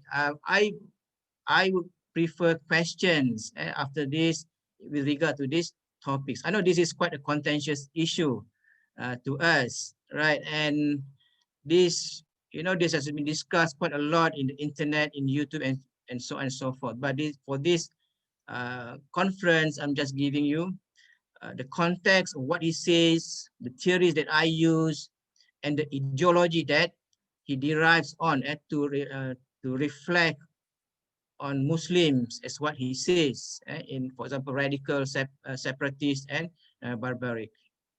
So I think that's it from me. Thank you very much. Okay, thank you very much, Dr. Lajiman, for the updated information that you gave in your presentation. All right, ladies and gentlemen, now let's continue to question and answer session. Yeah, we have already got some questions from the audience here. My partner will show you some questions. Okay, let's come to the first questions. Okay, this is the questions for Dr. Melissa Barnes. One of your point mentions that English language learning can be multilingual and multimodal. Can you illustrate an example for more practical form of multilingual and multimodal one? And this is the questions from Dr. Jufrizal from UNP Padang. All right, yes, I'll provide an example. In that same project that I was discussing earlier, what we did is we had taught the students to use iMovie. And so we were planning on using book trailers. One of the things that we decided to do is that we wanted to encourage them to actually use a text that was not in English, or to use one text that was in English or one book that was in English and one that was not. Partly because we wanted to be able to share these movie trailers with their families. And so we thought it'd be really nice for them to discuss a book that was actually written in, for example, a diary that they would share in English using this movie trailer. So this is an example of where we actually drew from multilingual and multimodal. I'm going to share with you a link in just a minute that shows you some of the, it's a YouTube clip, and it's basically the range of different book trailers that we received. And one of them, for example, is one that they chose in their language. That shows how they use that, because you see the pictures, you see the language, but they're actually trying to explain what's happening and translating it into English for a wider audience. So again, using a multimodal approach, using the pictures from the book and so on. So multilingual and multimodal. Did that answer the question?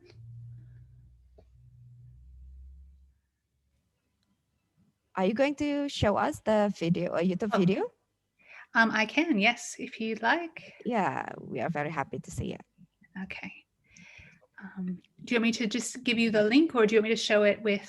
Yeah, you can share it. Okay, just show share it here. Oh, share it online, or just the link?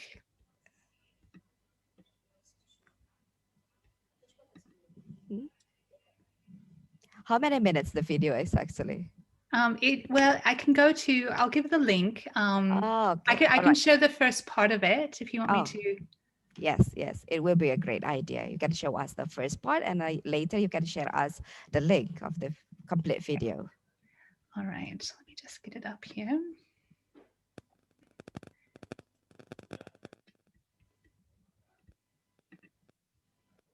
Sorry, I'm just trying to sort out my sharing. Okay.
just going to skip through. I think this is one of our multilingual ones as well.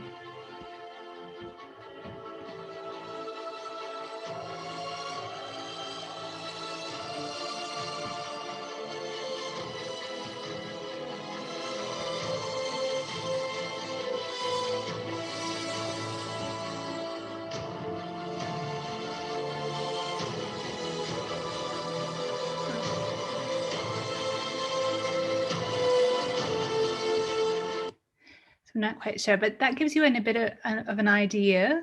And you can look at that link later, but we had a range of, again, they could use a lot of them. Interestingly, actually, when we proposed the idea of using a book that was not in English, there was actually a lot of resistance, which we weren't expecting. And I think one of that is because many of the young people in schools here in Australia will go to a Saturday or Sunday school. Like if they were if they're Indonesian, they go learn Indonesian language on the weekend. And I think that they felt that they didn't want to do it. They felt it was too close to the weekend kind of jobs of doing things in their first language. And so there was only some of the older ones that did the multilingual ones. And really, it was them trying to communicate to us as the non-Dari speakers what the book was about. All right. Thank you, Dr. Melissa, for sharing the video with us. I believe that it was a very interesting and fun project for the students. Yeah. Okay. Can we go on to the next questions? Okay. This is the questions from Bapak Risang from Sanata Dharma, Yogyakarta, and it is addressed to Dr. Melissa. Yeah. When pursuing a multilingual approach, concepts such as competent individual must then be redefined operationally. What do you think about this? I guess my question is, what exactly you mean by competent individual? Do you mean by language? And if that's the case, I think one of the interesting things I was just actually having a conversation with teachers yesterday who are all just mainstream teachers. So they're primary school teachers. They're not English language teachers, but they're trying to help support the English language students in their classroom. And one of the things that we often talk about when we learn a language is about language proficiency. But I guess my question is, when are you competent in a language? What age does that happen? So I'm throwing this back to the crowd. Maybe you can put it, at what age or how many years do you become competent in a language? Nobody else is responding, but I think the thing is that's a very difficult question to answer. Yeah. And go ahead. It will be different for everybody, I think. Yeah. Yes, and I think particularly for learning a second language, a lot of research says it can take anywhere from 4 to 7 years. I also did some research within a school, and many teachers thought that it took 2 years. So there's so many different ideas about how long.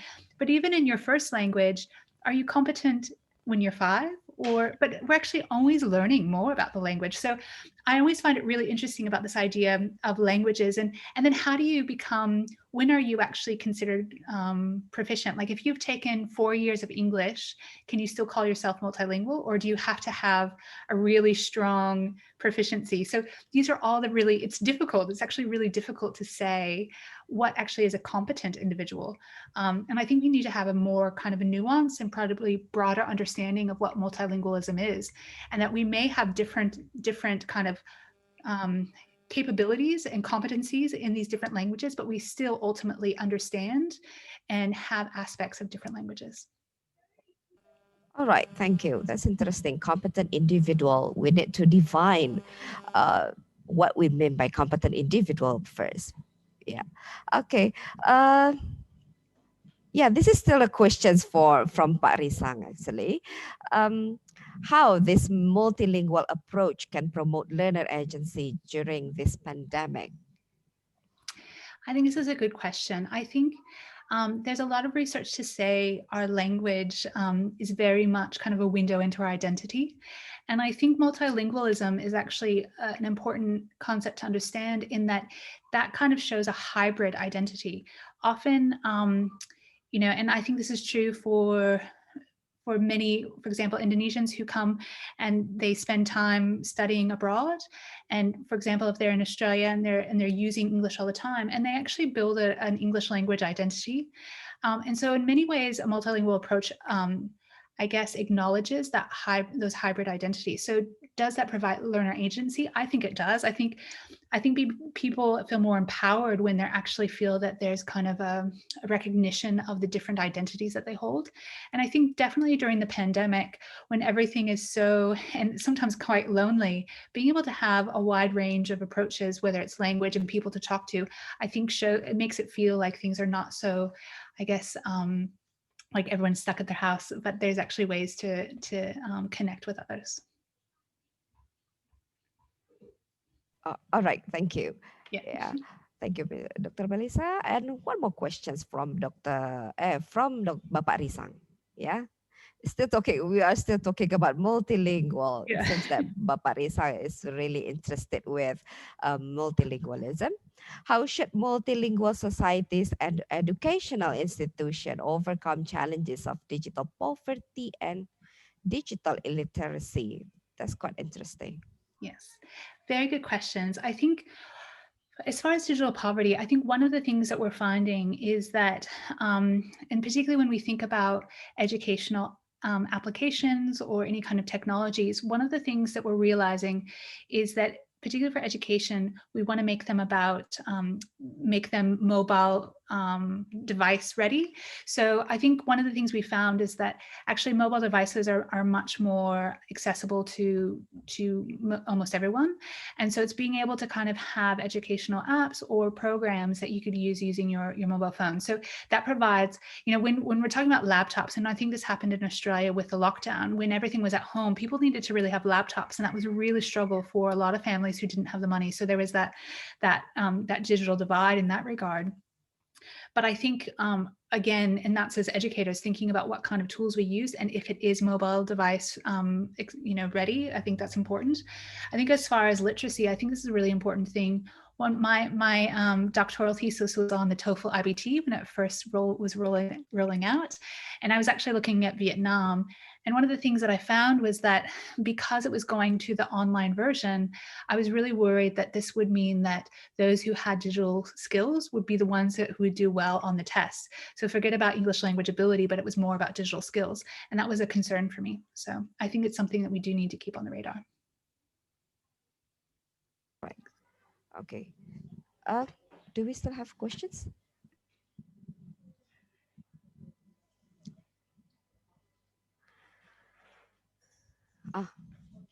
Thank you, Dr. Melissa, for the explanation, for the answer to the questions talking about multilingualism. Now let's come to Dr. Lajiman. This is a questions from, still from Pak Risang to Dr. Lajiman.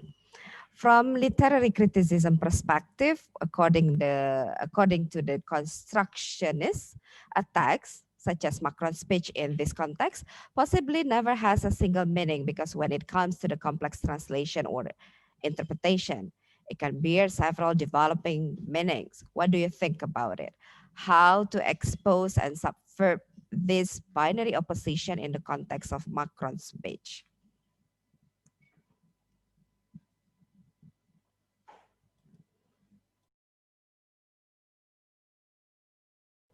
You are still muted, Dr. Lajiman. Okay. Yes, I think this is one of the fundamental aspect of Eurocentrism, which is what we call Manichaean binary opposition. Civilized, uncivilized, good versus evil. So how do we subvert it? There is this tag about rewriting to the center. We still have the agency to, in a sense, to defy or to in a sense to resist this representation, whatever the Muslims or the non-Muslims, as long as they are not real representation of the peoples. But it requires resistance. It requires resistance. I think in the case of France, for example, I think even Macron was actually surprised when the Middle Eastern countries, even some other countries, Muslim countries, uh, proposes boycott France, or boycott French product. I think he never expected that. So there's a kind of resistance that we can do to deconstruct through the economic ways. But of course, there are other ways, like for example, Edward Said, when he wrote these books, Orientalism, to explain what this ideology consists of. So the ways to deconstruct this is actually through ourselves, through the we call ourselves as the periphery, and writing to the center, and represent ourselves. We don't let ourselves be represented by others, especially those interested others, but we represent ourselves. Look, what you're saying is that is not true. This is what we are. So this is how we break these Manichaean binary positions. Of course, that's why, as I mentioned just now, power is knowledge. Who is the holder of the media, international media, for example? That is where power resides. As long as power resides in their hands, it's very difficult for us to actually break that power. So, but still we need to do a struggle. We need to defy this, and by whatever means, as long as our voice is heard. But I think in the new world where the center of power is no longer very cohesive, and like I mentioned, now it's a multipolar power, then it is possible to see through the cracks and in a sense deconstruct ourselves, and construct this ideology and reconstruct ourselves, and for our own representation of ourselves in the sense of reality of the world. I hope that answers the questions. Okay, it means that a Muslim should be able and have powers to represent themselves to the world. Yeah. Yeah, Islam is, remember that Islam is propagated through discourse, not through the sword. But the West says Islam is actually propagated through the sword. That is actually a representation, a misrepresentation of Muslims. Then we have to say that we don't do that. We actually use discourse to propagate Islam. In fact, you have to understand that Islam is now the world's fastest growing religion. So how could this radical, barbaric, uncivilized religion be able to capture the hearts and minds of new converts, for example? All right, thank you, Dr. Lajiman. Now let's come to the next questions. This is a question from Bu Desvalini Anwar. Yeah. Can we say that what MACRON has done by making all these negative representations about Islam has now turned into a positive representation of Islam, especially when it is seen from the perspective of post-colonialism? In particular, as people, especially the Muslim countries all over the world, now gather, unite, and as a result, it is now the power of Islam that is now being exposed. Now, what do you think about this, Dr. Lajiman? Yes, in a way, yeah. The thing about this issue, we don't have control of it. Like I mentioned, history has a mind of its own. For example, in New Zealand, we know about this, this massacre of Muslims there in Christchurch. But afterwards, what happened was that people, got interested in Islam, and they learn about, and more people are actually converting to the religion. So that is actually something that is unintended initially even by those who, by the one who perpetrated this massacre. But this is the positive aspect of Islam. Of course, the Muslims need to do something too. The Muslim world is very much fragmented now, and Muslims are not representing Islam too. So these are the things that we need to deal with as Muslims. But yes, I see the positive aspect of it, because people I saw this YouTube last time. People ask about Islam, for example, they don't even know what Islam is, because they are so self-centered that they don't know about other cultures. But once they know Islam, of course, through negative incidences, but when they start learning about Islam, then they realize that Islam is not what was represented in India media, for example. So yes, I believe that there's something positive about it. Of course, unintentional. Okay, probably it was like the previous accidents, yeah, by these accidents, people are more curious about Islam. Yeah. Okay, I think that's all the questions from our participants today, but I would like to give a questions to Dr. Melissa. I'm really curious about this statement. You said before that we have to be, a teacher should be present and aware, yeah, in order to connect with students and making interaction meaningful and intentional. Sometimes it sounds simple, but it is quite hard to do because being present for students and for teachers are sometimes different. Yeah, teachers sometimes think that, okay, I'm present to, I'm I'm available for my students, but the students still think that the teacher is not there. Now, what do you think to bridge this gap, Dr. Melissa? Yes, I think it's hard. And it's hard. I think one of the important things is that you, as an educator, you know your students. And so I think that's, every student's a bit different. For example, when using Zoom, sometimes I'll go into a breakout room and then everyone goes quiet. Yes, and it's really awkward. And so I think that there's a bit of, it requires creating that environment where they do feel that they can have those conversations. And I do think that that takes time. But I think for me, particularly with the online teaching, it becomes very easy, particularly when you put them into breakout rooms, to kind of just not go into them. And so I think, again, it's always letting them know, I'm going to stop in, and what my role is when I go in. I think it's, again, being very explicit about what your presence looks like and why you do it. Because I think sometimes students can feel like they're being like surveyed and like it's surveillance, it's teacher surveillance. But actually of saying, I really want to hear your ideas. I think being present also means when you can have these discussions and then you bring it back and you synthesize or summarize it. So I think it's basically saying that you understand what they're saying, you care about what they're saying, and I think that's an intentional thing. But also giving them time to not you always be there listening to everything, because they also feel that that's quite sometimes they don't enjoy that. But also that collaborative documents, I think that those allow you to look while they're putting things on, you can actually see as they're putting things in that document, and they can see that you're there, but they know that you've not just sat back, but you actually really care about the work that they're doing. Okay, thank you very much, Dr. Melissa, for the idea. Okay, ladies and gentlemen, we still have 3 minutes left before we close this session. Before we close this session, I would like to ask for the closing statement.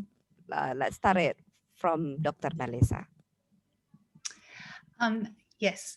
So my closing statement really is just, first of all, to thank you for having me. And I think if there's any kind of thing that I'd like to leave you with is one, that we have so many possibilities. I think this year has forced us to rethink and reimagine both teaching and research, but I think that comes with so many possibilities. I think it provides opportunities to connect with people that we thought were far away, but actually are just a Zoom call away. I think it allows us to kind of consider the different aspects that we can change in our teaching to better meet the needs of our students. And it also helps us realize that we are just a very large community. And then if we're intentional and we're aware and we're present, that we can do amazing things. Thank you. Okay, thank you very much, Dr. Melissa. We are on this together, right? Okay, now I would like to invite Dr. Lajiman to give the closing statement for this session.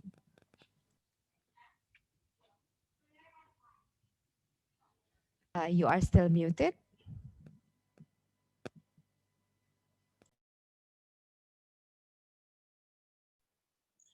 I just want to say this, Islam is a religion of discourse. So in the world of discourse, we will do better. So it's up to us as Muslims to, to contribute to this battle of discourse. Thank you very much.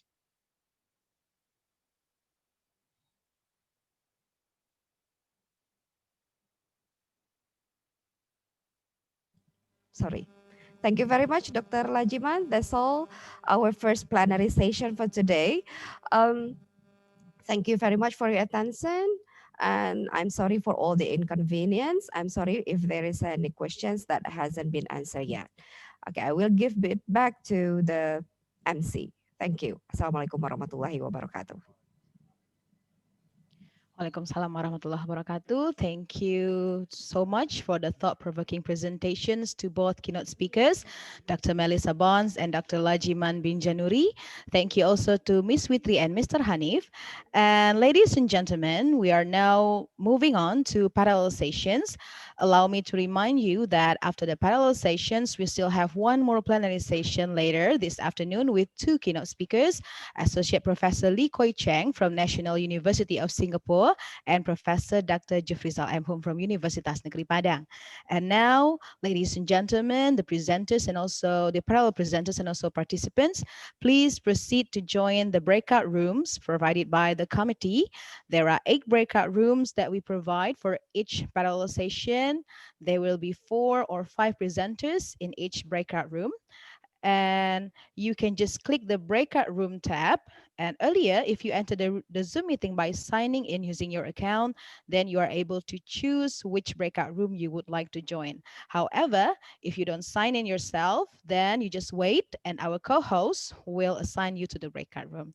And before we proceed to the breakout room, I would like to remind you also about the attendance.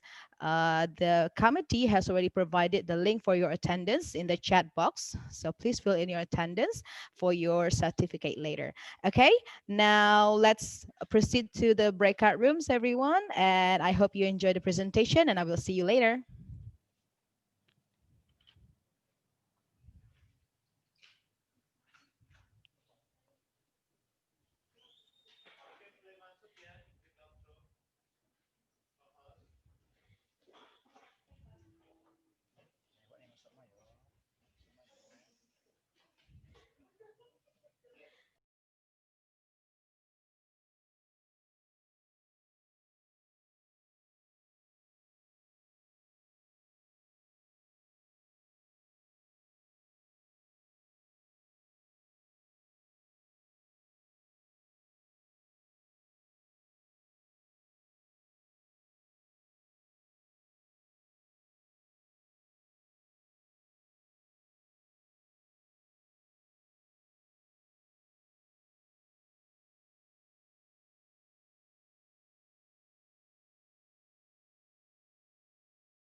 Oke, kepada peserta yang masih di main room, apakah ada masalah untuk join ke breakout room-nya?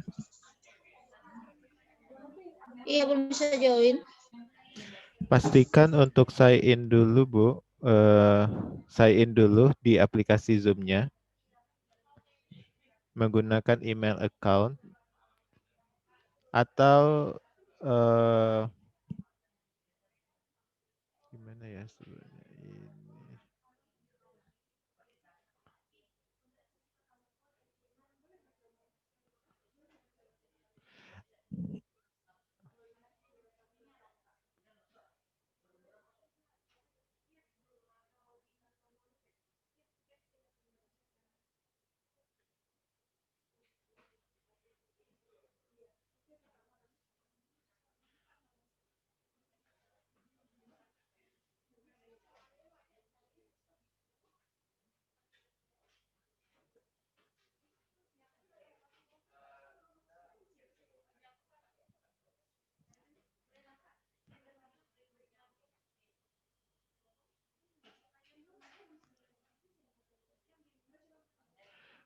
Pilih, silakan pilih menu breakout room ada di bawah layar.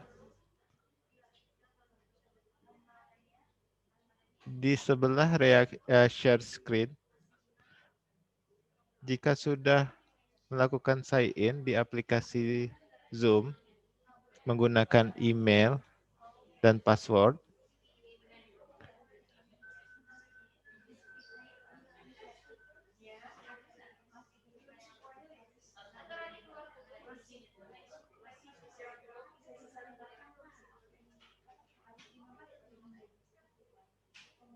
kalau masih belum muncul, silakan keluar dulu dari Zoom meeting ini, lalu masuk lagi, pastikan sign in terlebih dahulu.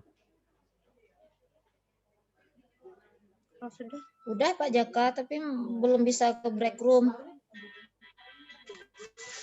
Menu breakout room-nya ada, Bu? Tidak muncul. Halo, Nah. Oke, kalau masih gangguan, silakan rename nama masing-masing peserta. Mau rename-nya di depan nama room yang mau dimasuki. 1 hingga 8, setelah itu nama,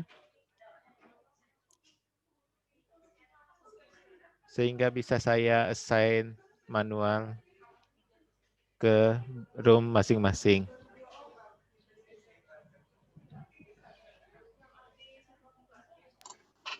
Permisi Pak.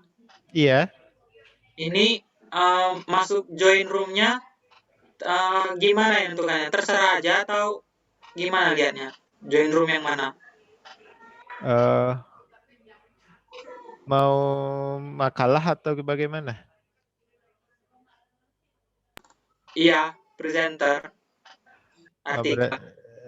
Sebelumnya udah dibagi kan? Kamar mandi.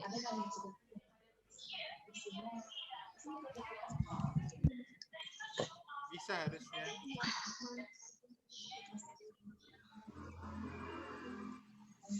Pak Jaka sudah ditukar namanya Pak Jaka di room 8 Pak Jaka.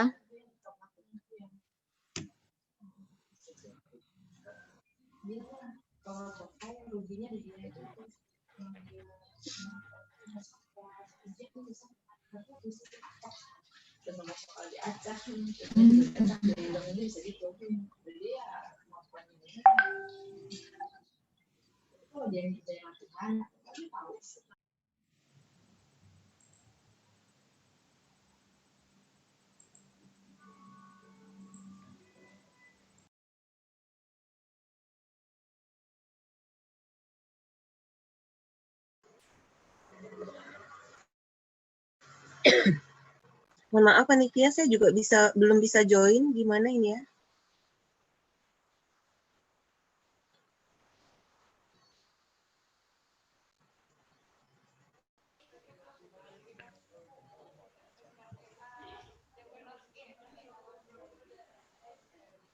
Oke, silakan dicek lagi grup WhatsApp-nya untuk mengetahui pembagian room masing-masing.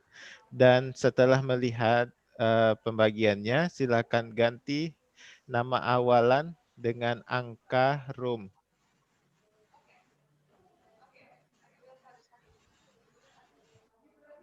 Sudah Pak Jaka. Pak, ini gimana ini caranya? Saya juga belum masuk room ini. Saya di room 1. Room 1, Bu. Untuk, ya, benar.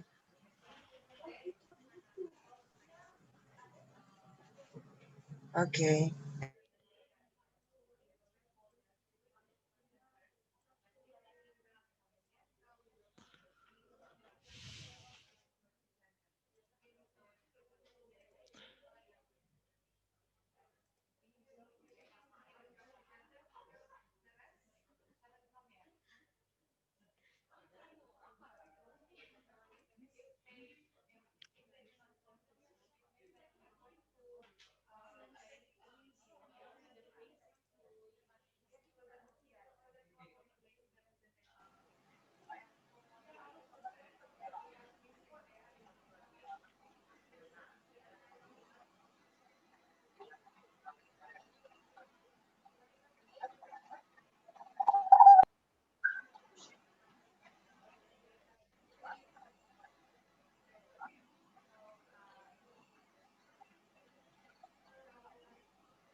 Silakan rename namanya sesuai room.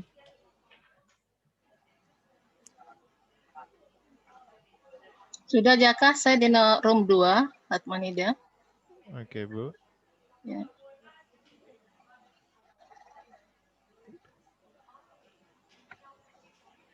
Kok nggak muncul ya?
Sorry, silahkan klik partisipan, pilih nama kita, ambil more, rename dengan angka room yang akan dimasuki.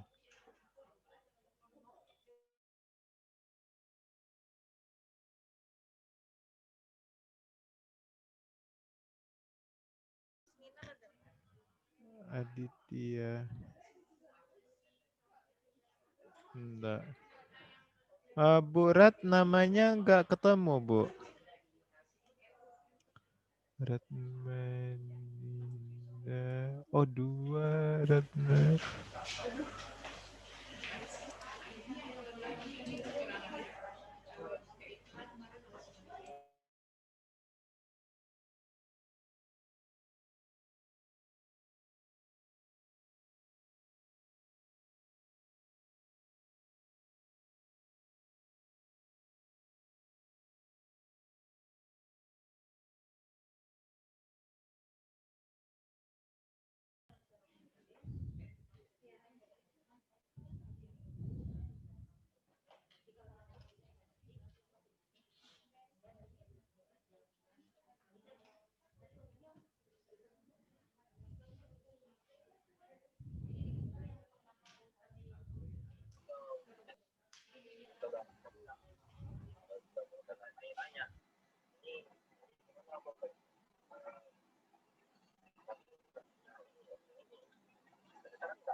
Baiklah, kita akan berikan kesempatan kepada Bapak Ibu peserta untuk bertanya kepada narasumber.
Question in our chat box. Please let us know who the question is.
Oke, yang masih mau masuk ke breakout room silakan.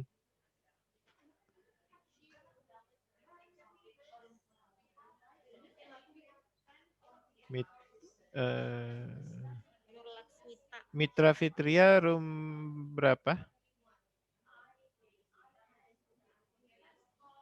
Apa?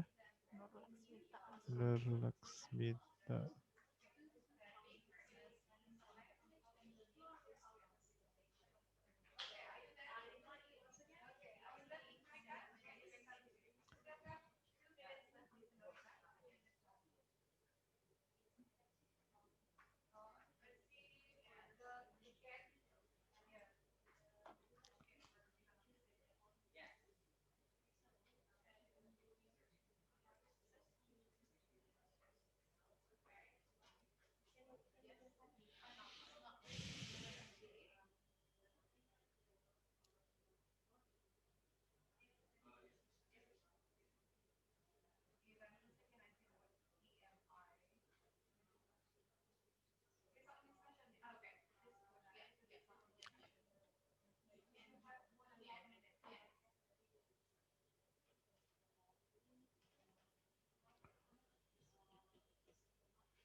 Untuk peserta apa istilahnya?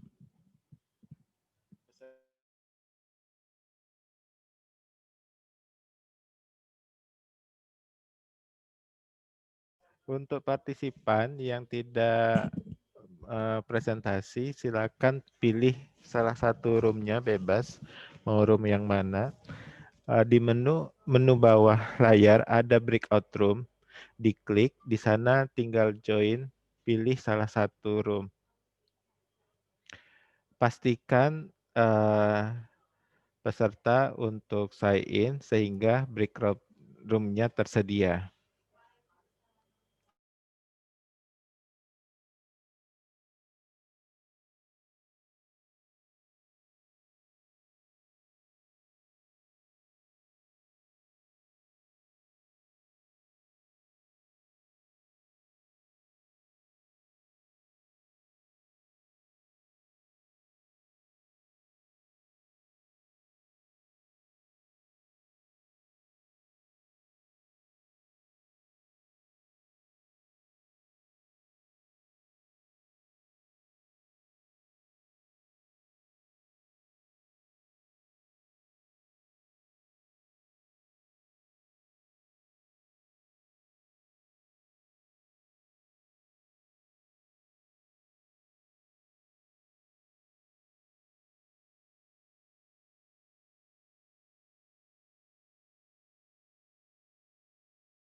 Untuk peserta yang belum juga masuk ke breakout room dan terkendala, silahkan keluar dulu dari Zoom-nya dan masuk lagi ke meeting.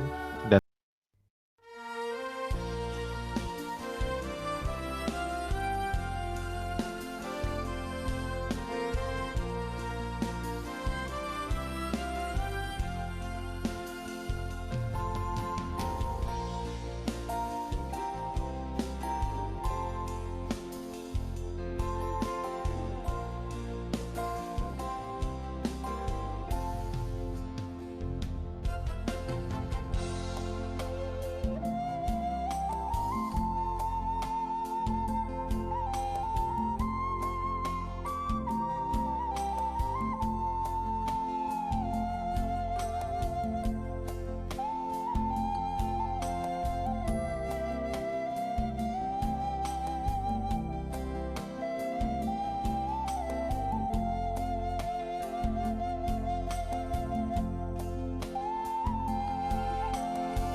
memberitahukan kepada para peserta yang masih di main room